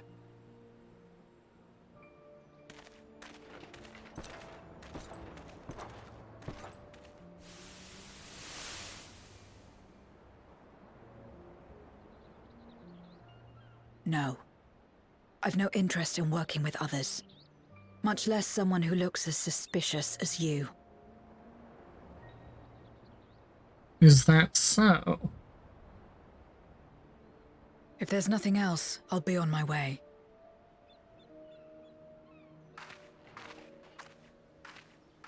Even when we share the same goal, we can't overcome the mistrust.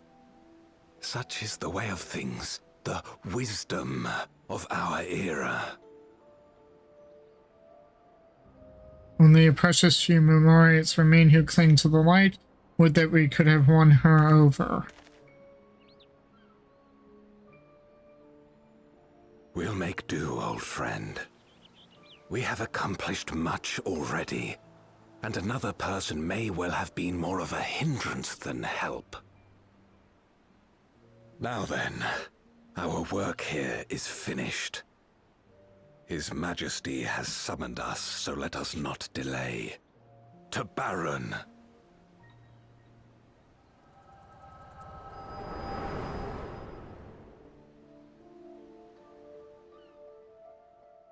That villager's outfit gave me a strong Lamont vibe from Final Fantasy XII. Had another vision of the past, did you?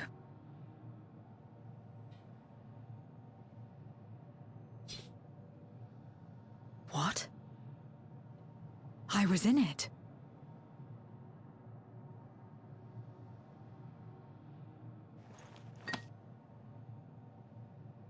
It's them. The pair I met in that village. Which means the one sealed in this memoria is...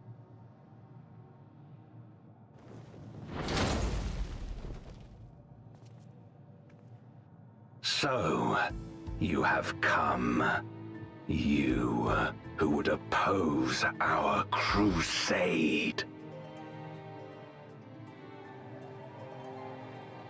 Tranquilo.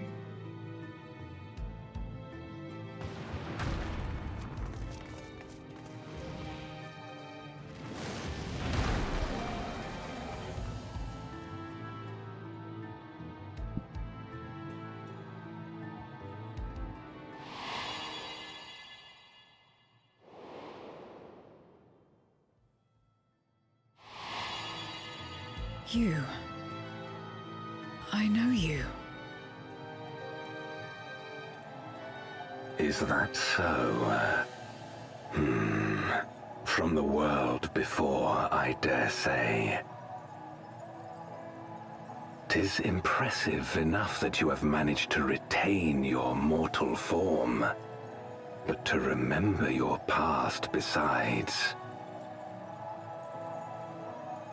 But that is of no moment. You are the Memoriat who vanquished my minions, correct?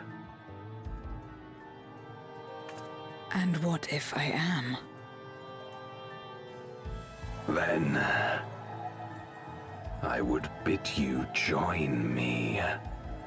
As a child of our world and slave to the wheel, fight with me for the salvation of all our souls.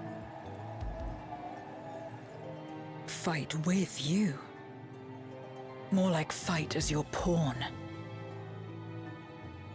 It isn't me you want, but my power. And if I don't obey, you'll bind me like you bound that dragon. But no more.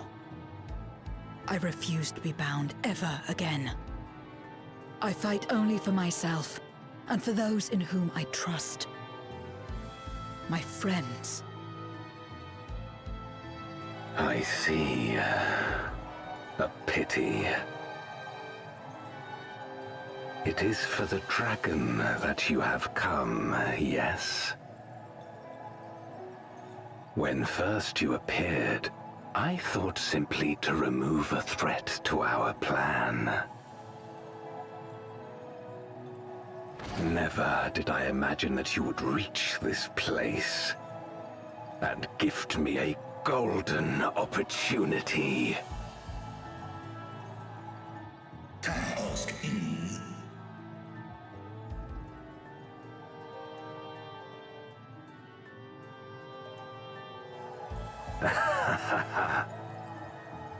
Long as it has been imprisoned, this dragon has grown feeble and weak, its spirit extinguished.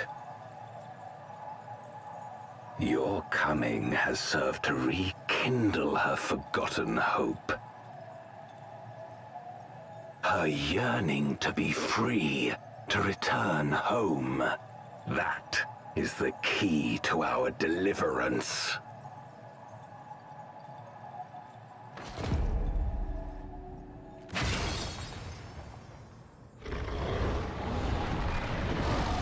Uh-oh.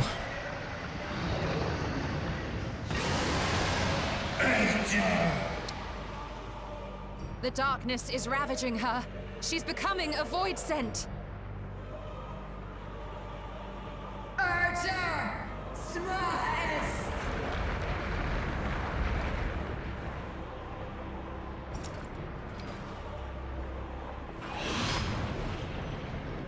Rise, O Shadow Dragon, and obey!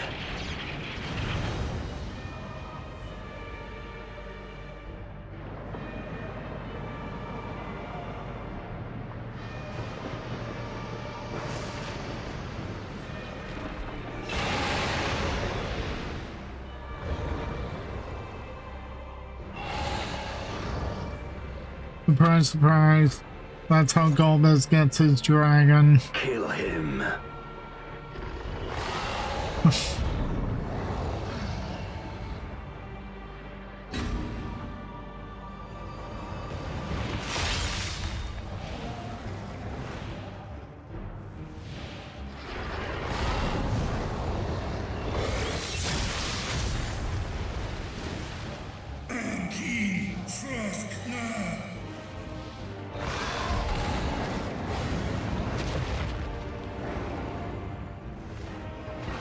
Damn you!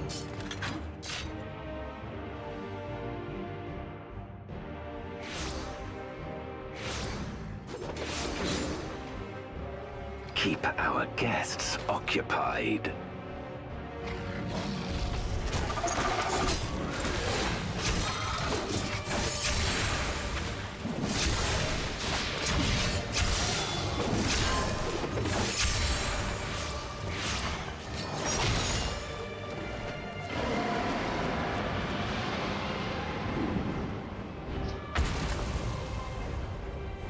Oh no, retry. Save her. I beg thee. Save my sister.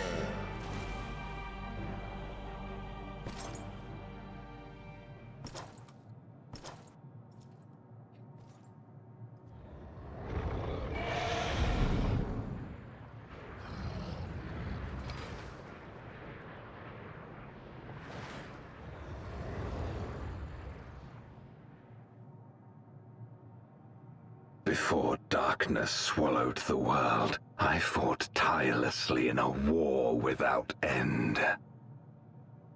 The experience taught me to discern the strong, that dragon, and you.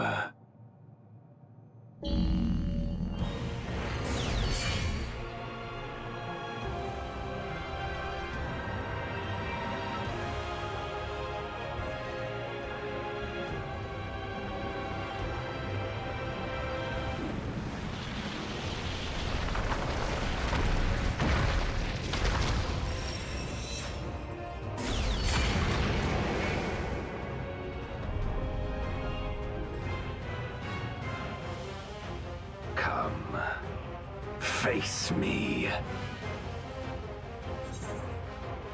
Mr. Short, I need no invitation. I'll deal with you and then free Ashdaya.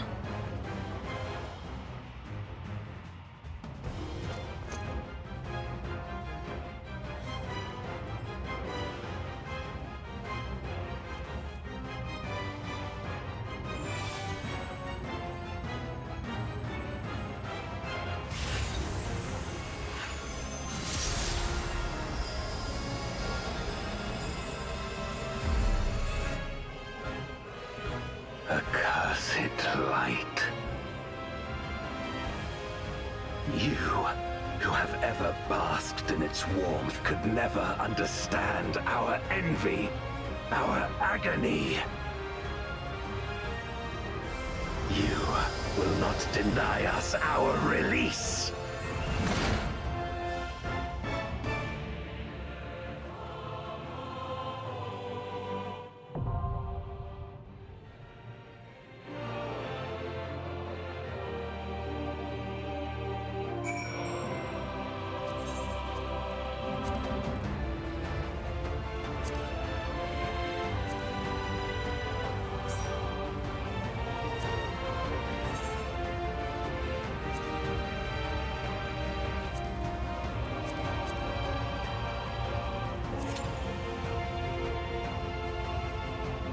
hopefully this will get the queue going in a little bit.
Yeah, the trial is taking a little longer. Indeed, Lethal Colonel, it is. I don't know why the dungeons are so quick, but the trials take forever to queue for.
Ah, finally.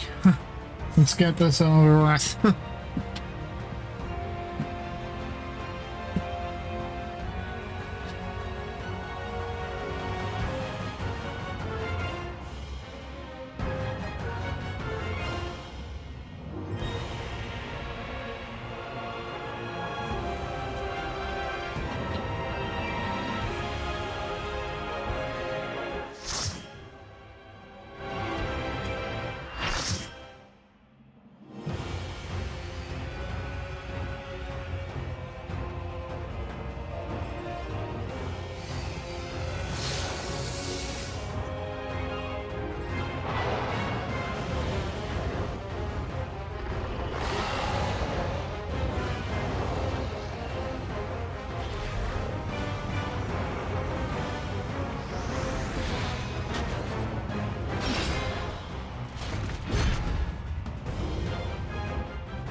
Expect no mercy.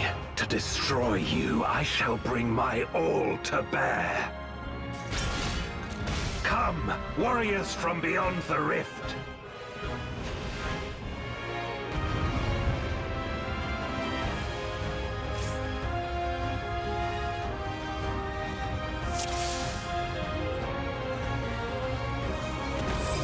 If you would oppose our crusade, then come. But know that none shall deny us salvation. This place shall be your tomb.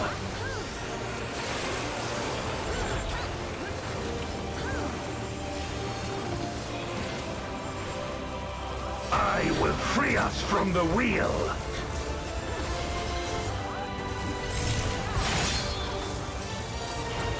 Well, if the tanks are going to judge me, I can at least follow them for the most part. Where my Rhine-kissed blades, I will suffer no obstacles.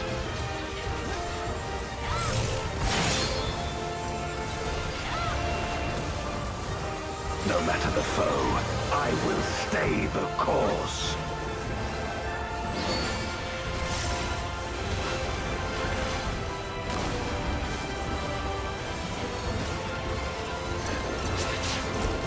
Let lightning surge!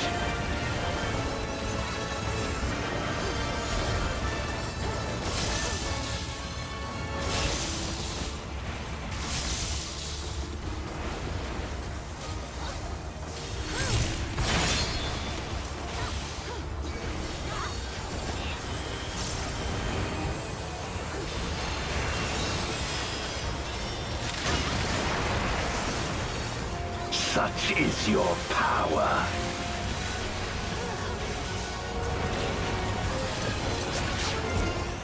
Come forth, my servant of shadow. With abyssal dark and hero's blade, I bring my people liberation.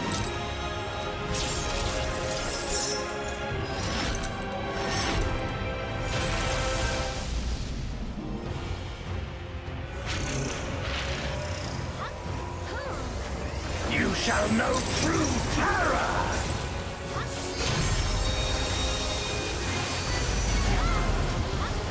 Whoa. My eyes nearly were taken out by that much light.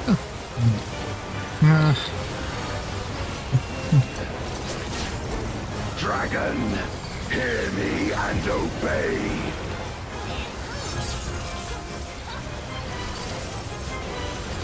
Crush them!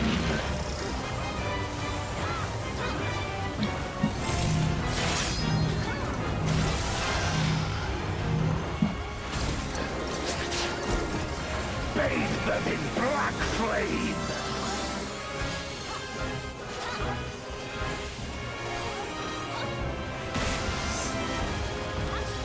My meteors will extinguish your light!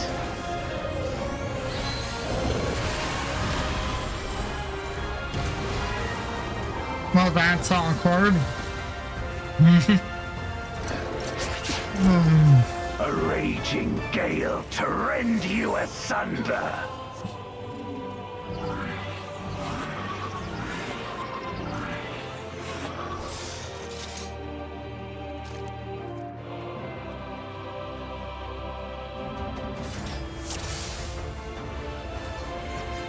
If you would oppose our crusade, then come.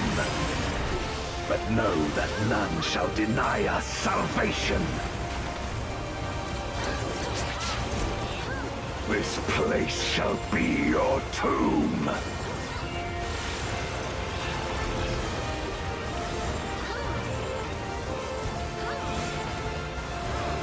I will free us from the wheel.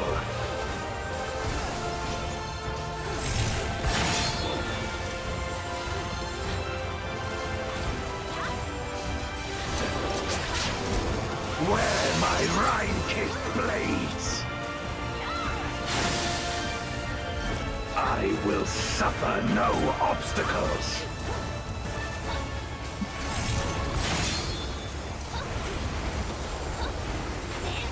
No matter the foe, I will stay the course.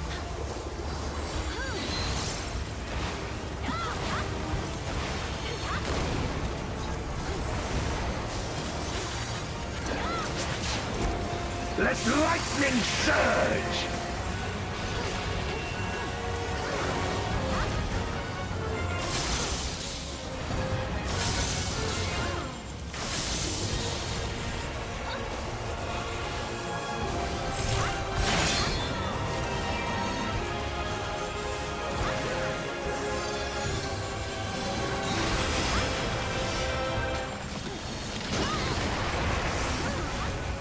Such is your power.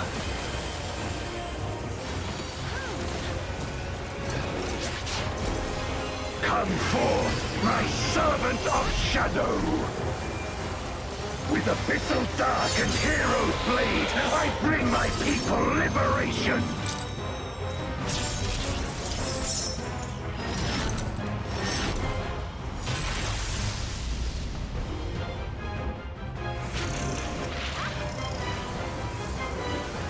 You shall know true terror!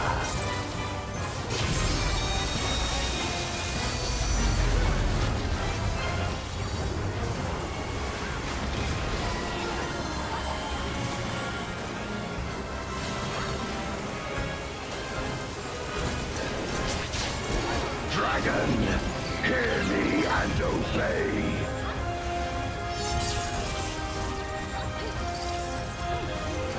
Crush them!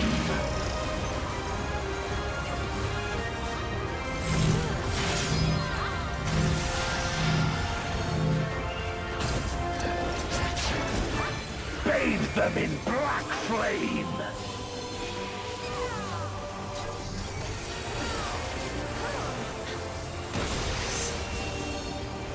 My meteors will extinguish your light!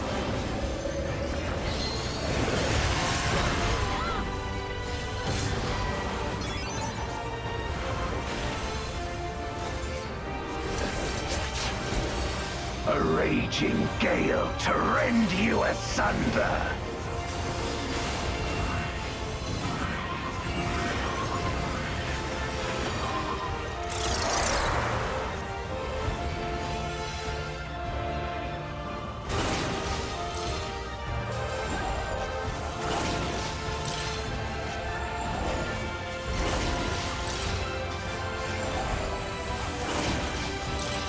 Look to the heavens for your doom!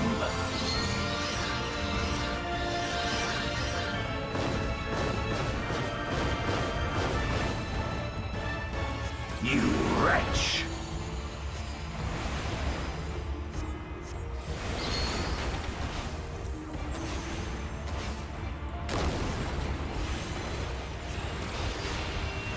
I do not know how I am the only DPS, well, not the only, formerly only DPS alive.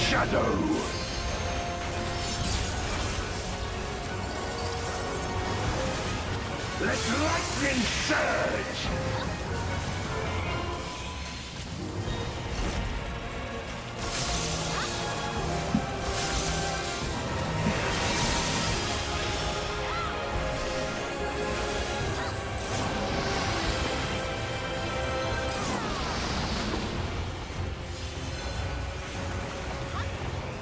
A raging gale to rend you asunder!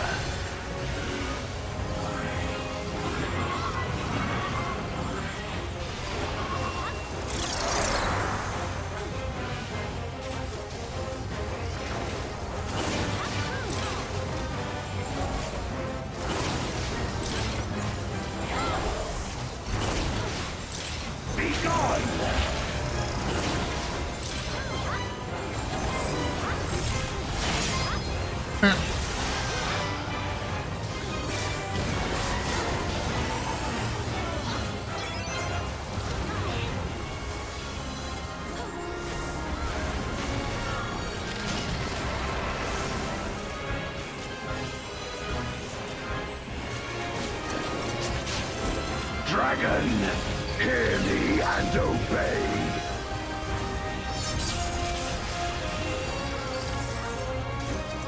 Look to the heavens for your doom.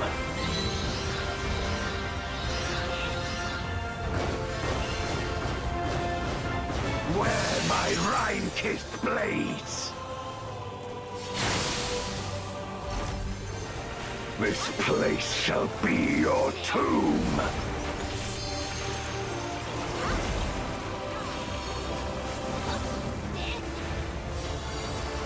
Crush them.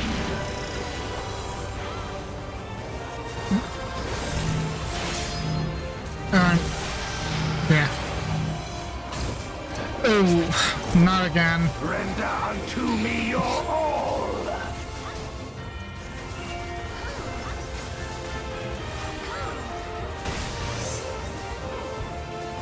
My meteors will extinguish your light.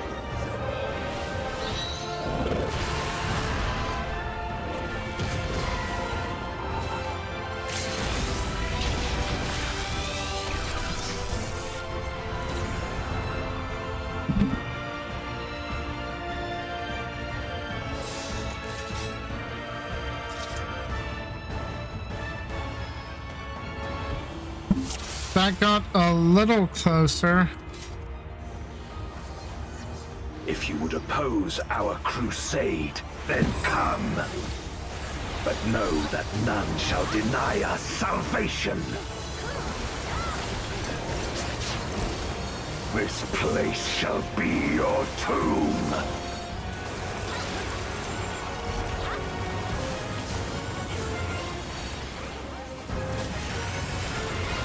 I will free us from the wheel.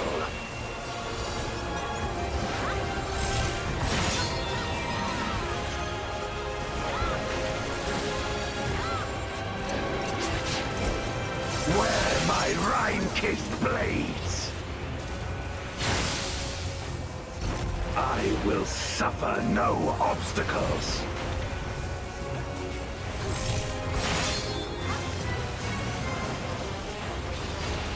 No matter the foe, I will stay the course.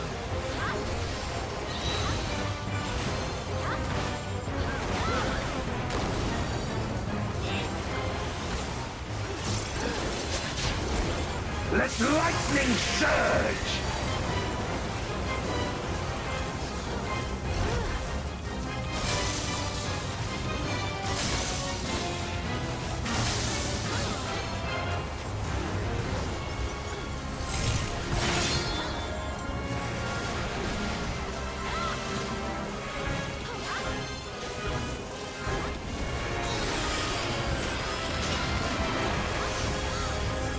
Such is your power.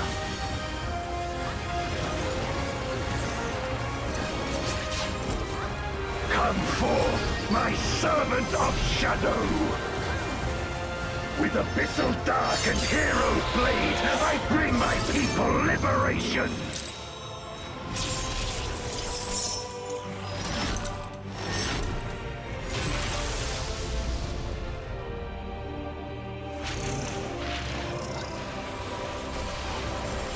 Shall know true terror!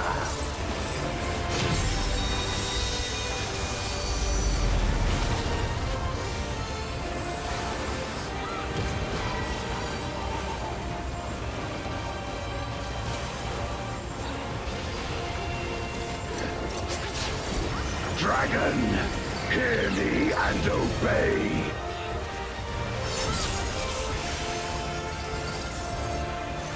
Crush them!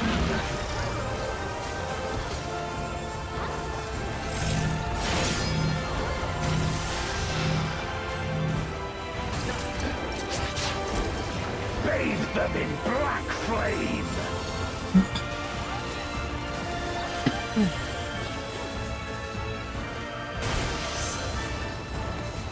My meteors will extinguish your light!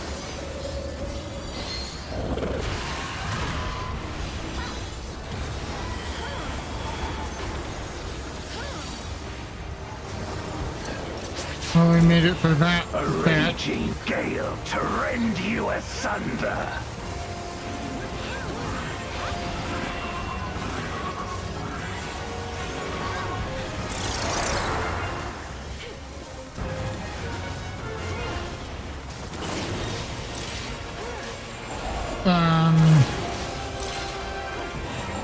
How much for the cross being a help? Look to the heavens for your doom!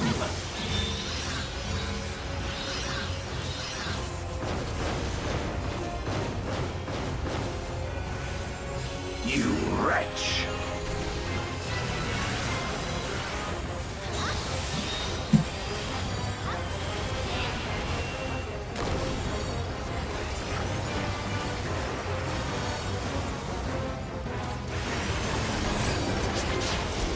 Come forth, my servant of shadow!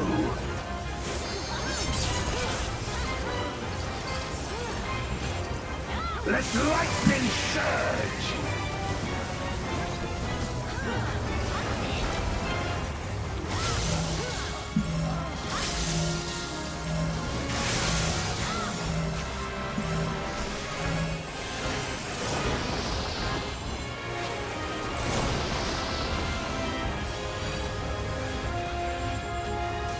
A raging gale to rend you asunder!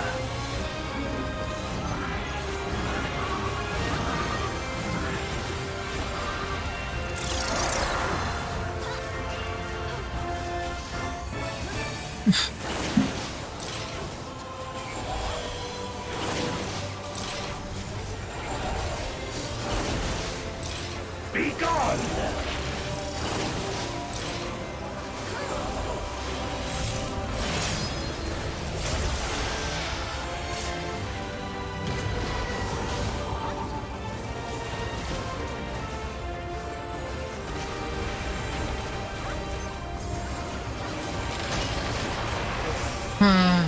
This is getting frustrating.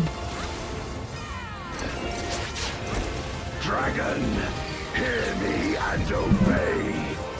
Possibly need a fourth try. Look to the heavens for your doom.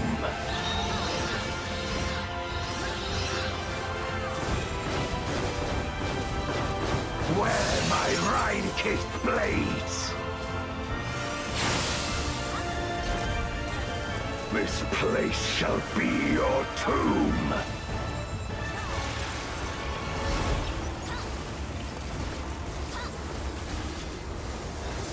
Crush them!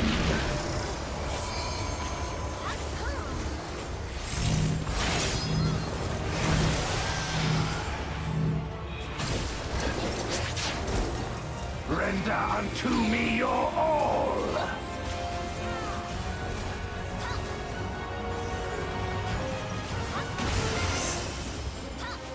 My meteors will extinguish your light!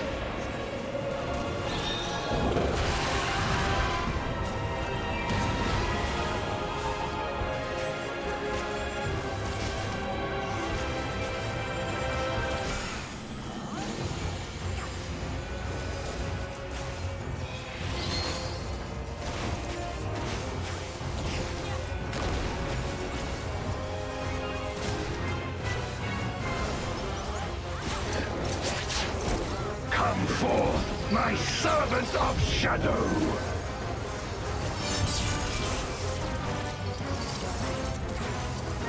Let lightning surge!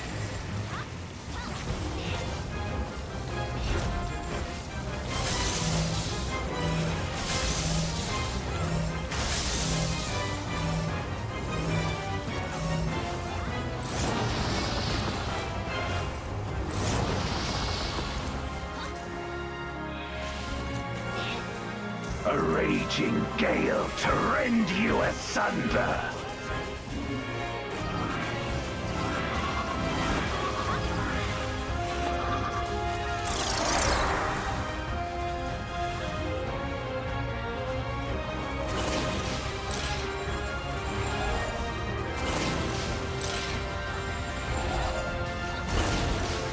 Be gone!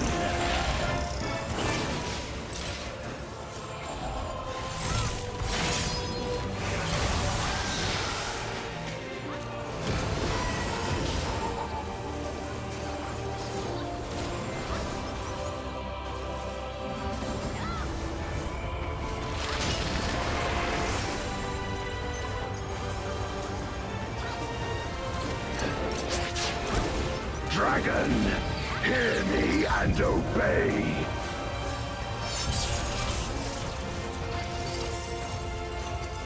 Look to the heavens for your doom.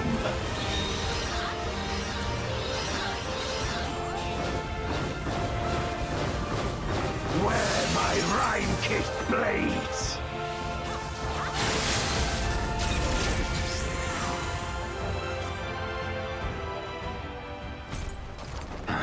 My power.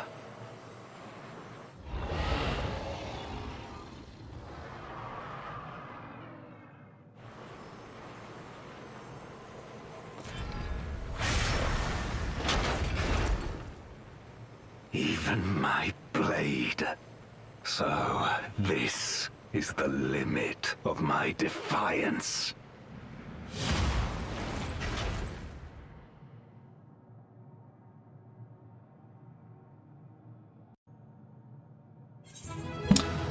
Huh.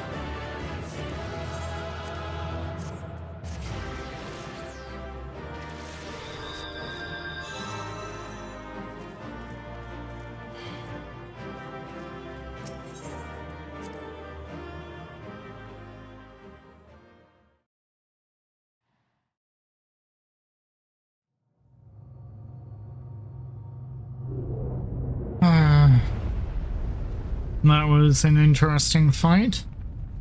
Would that the tanks weren't leading us into all of the AoEs, but... Are you alright?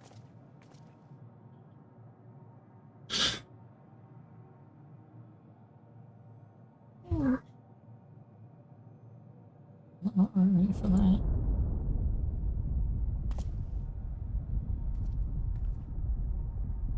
What's happening?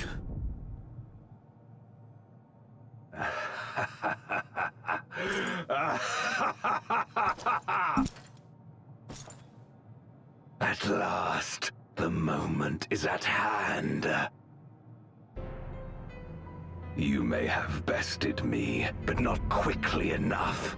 Too late will you look to the chasm. You've won the battle, but I win the war.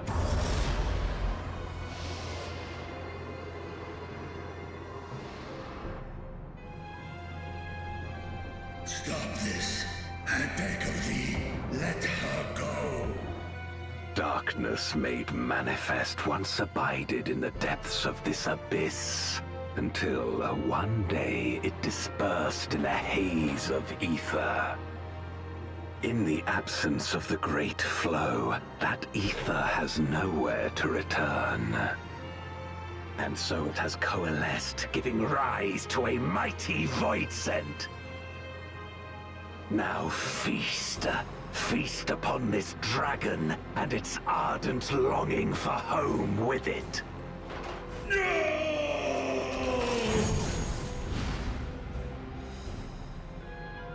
Uh-oh.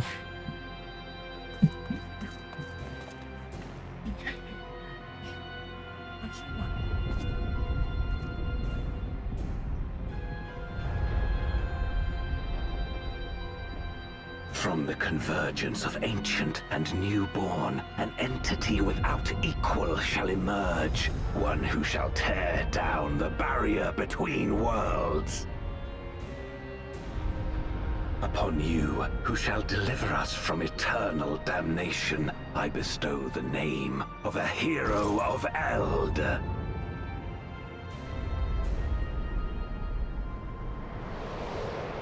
Zeromus! Awaken!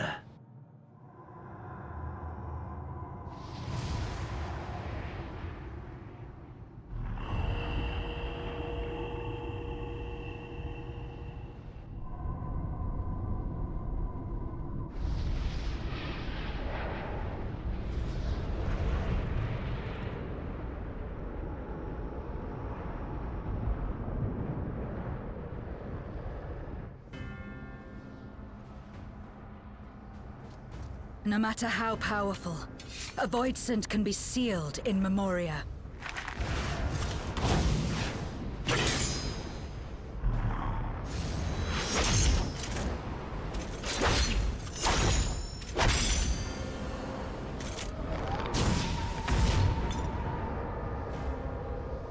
Uh-oh. I hope we didn't need that crystal. Damn it. It's too strong.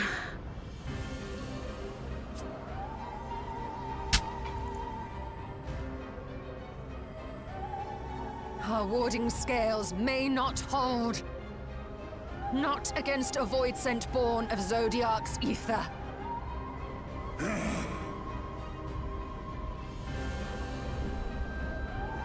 We must retreat. Everyone to me.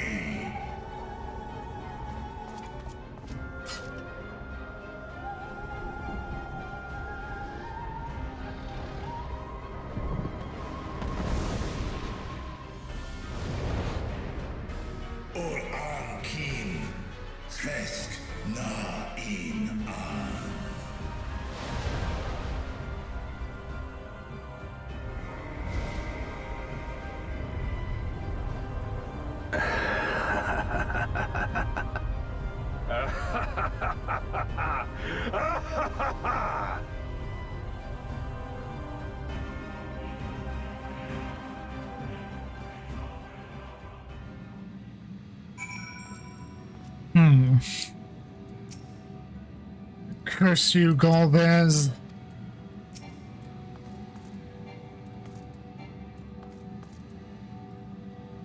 Are we all unharmed? More or less. We made it back safely, at least.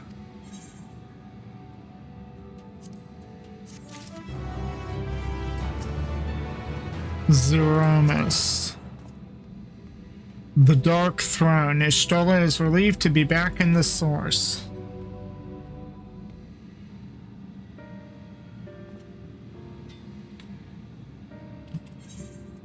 In light of this development, that we escaped with our lives is an accomplishment unto itself.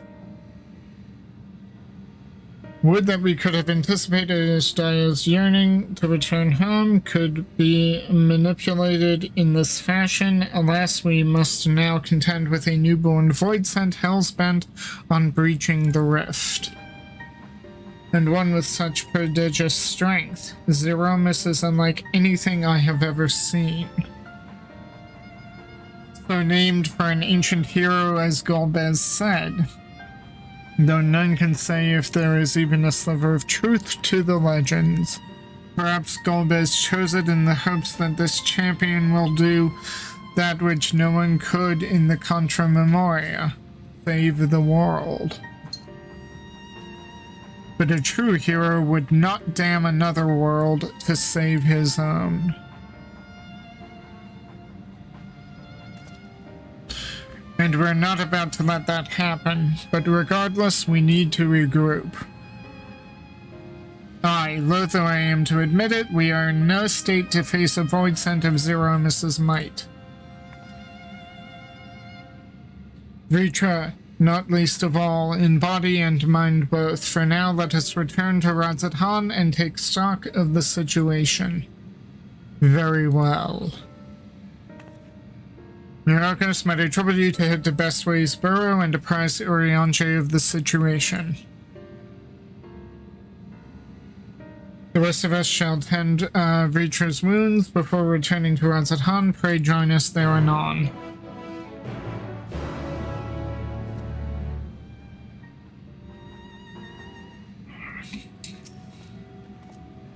Dire though these circumstances may seem, Vritra must keep the faith, for despite Golbez's claim, there is still a war to fight, a war we must win.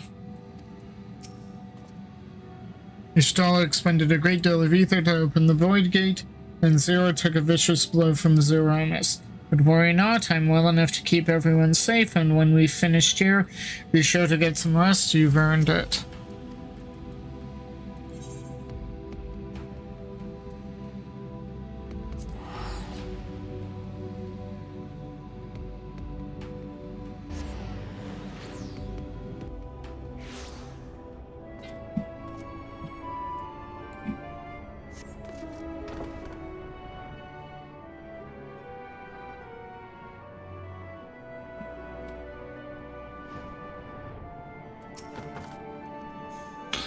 Myrokos, thou art returned. I am pleased to say it hath been blessedly uneventful in your absence, but more importantly, what of your mission in the void? Heavens forfend that Ishtaya should be used both as a dread void scent, born of Zodiac's, should be used to birth a dread void scent, born of Zodiac's residual ether. Although we could not have predicted this outcome, there is one small mercy, the Void Scent Containment Seal. As we employed the selfsame brands that once imprisoned Zodiac in its creation, the seal should serve to hinder Zeromus. Yet for how long, none can say, for our enemy's strength is unknowable, whilst the barrier was erected in haste. Thou shalt rejoin our comrades anon to deliberate measures asked, then I shall remain here to maintain vigil over the seal. Should we observe signs of an impending incursion, rest assured I shall send word without delay. Go well, my friend. Okay. Let's go to Razathan. Oh.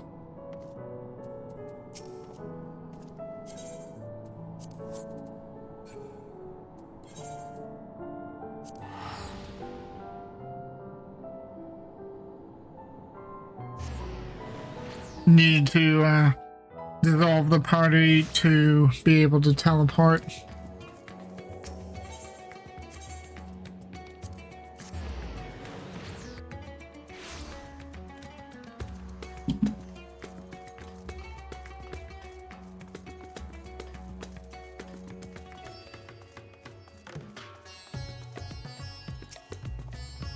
Ah, Mr. Myrokos, we've been expecting you. When the satrap and your comrades returned earlier, I couldn't help but notice that they were in low spirits. I hope it is nothing too serious, but forgive me, you must be eager to join them. If you would follow me.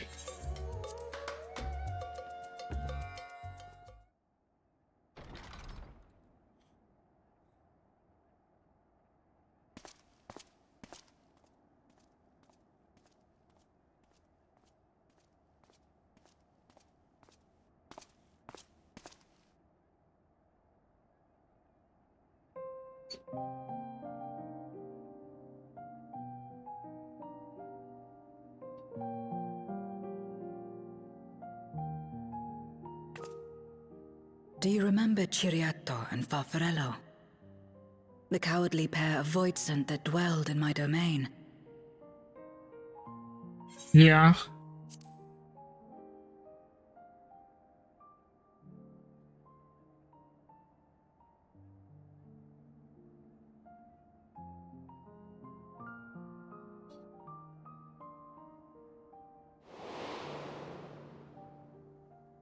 Ciriato devoured Farfarello, and in so doing he inherited an all-consuming fear of Barbariccia.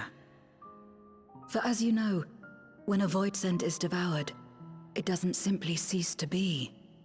Its soul persists within the devourer.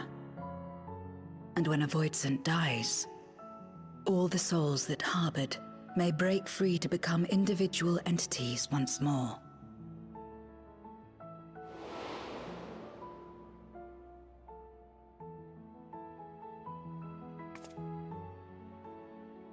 That is to say, by defeating Zeromus, we may yet save Azdaja.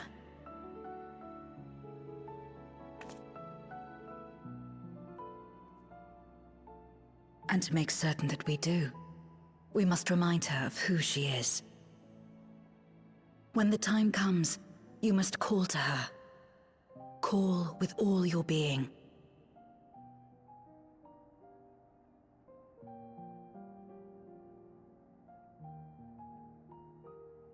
Thy words give me heart, Zero. Thou hast my gratitude.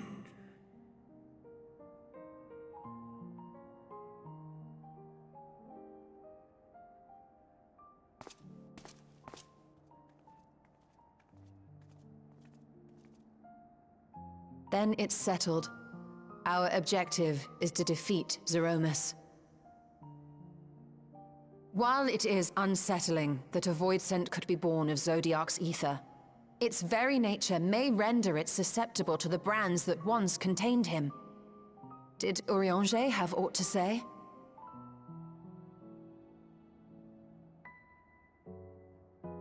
I see. If the seal may not hold for long, then haste is paramount. Couldn't we just let it come to the source and strike it down here? Doing so would consign Azdaja's soul to the ethereal sea.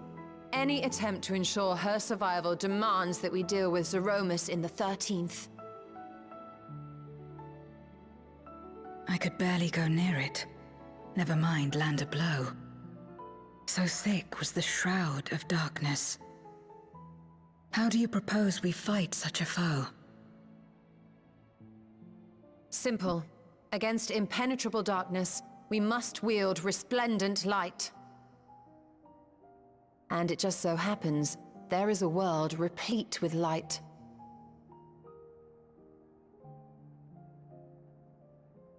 Yay, we get to go to the The first. question of how we will harness that light, you may leave to me.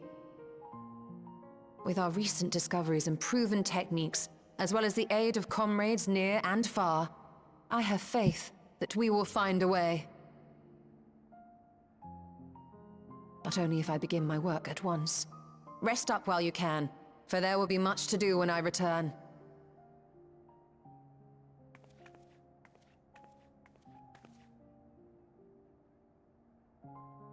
It wouldn't do to be idle while our esteemed sorceress labors tirelessly. I shall be training if you have need of me. Wait. Allow me to join you. I must become stronger for what lies ahead.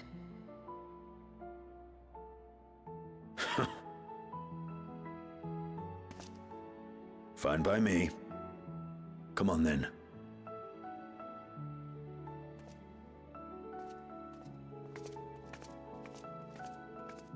I shall not pass my time wallowing in despair. Using my vessel, I shall attend what preparations I may.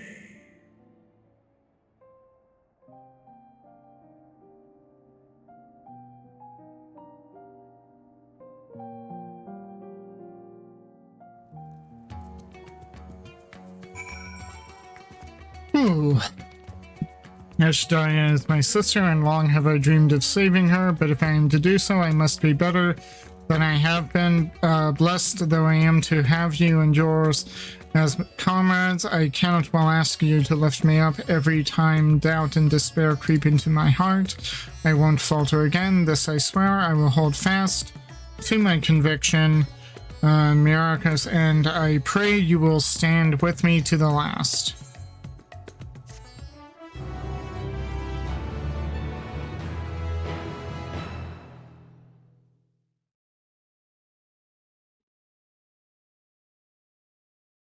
Meanwhile, on the moon of the 13th,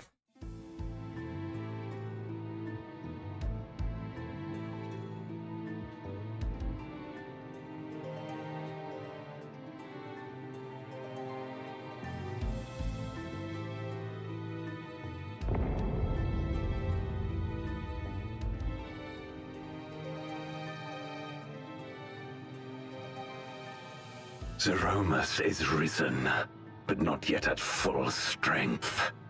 It will take time before the fiend is able to breach the veil.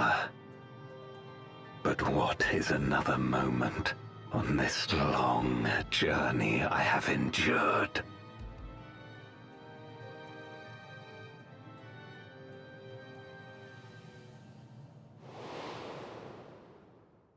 It remains as fresh as if it were yesterday.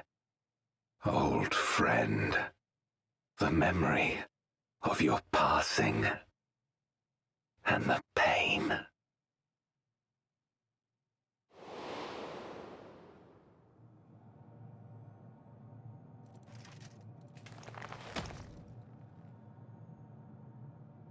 As I promised you then, I promise you now, they shall sing of Golbez, the hero who shattered the wheel and brought salvation to the world.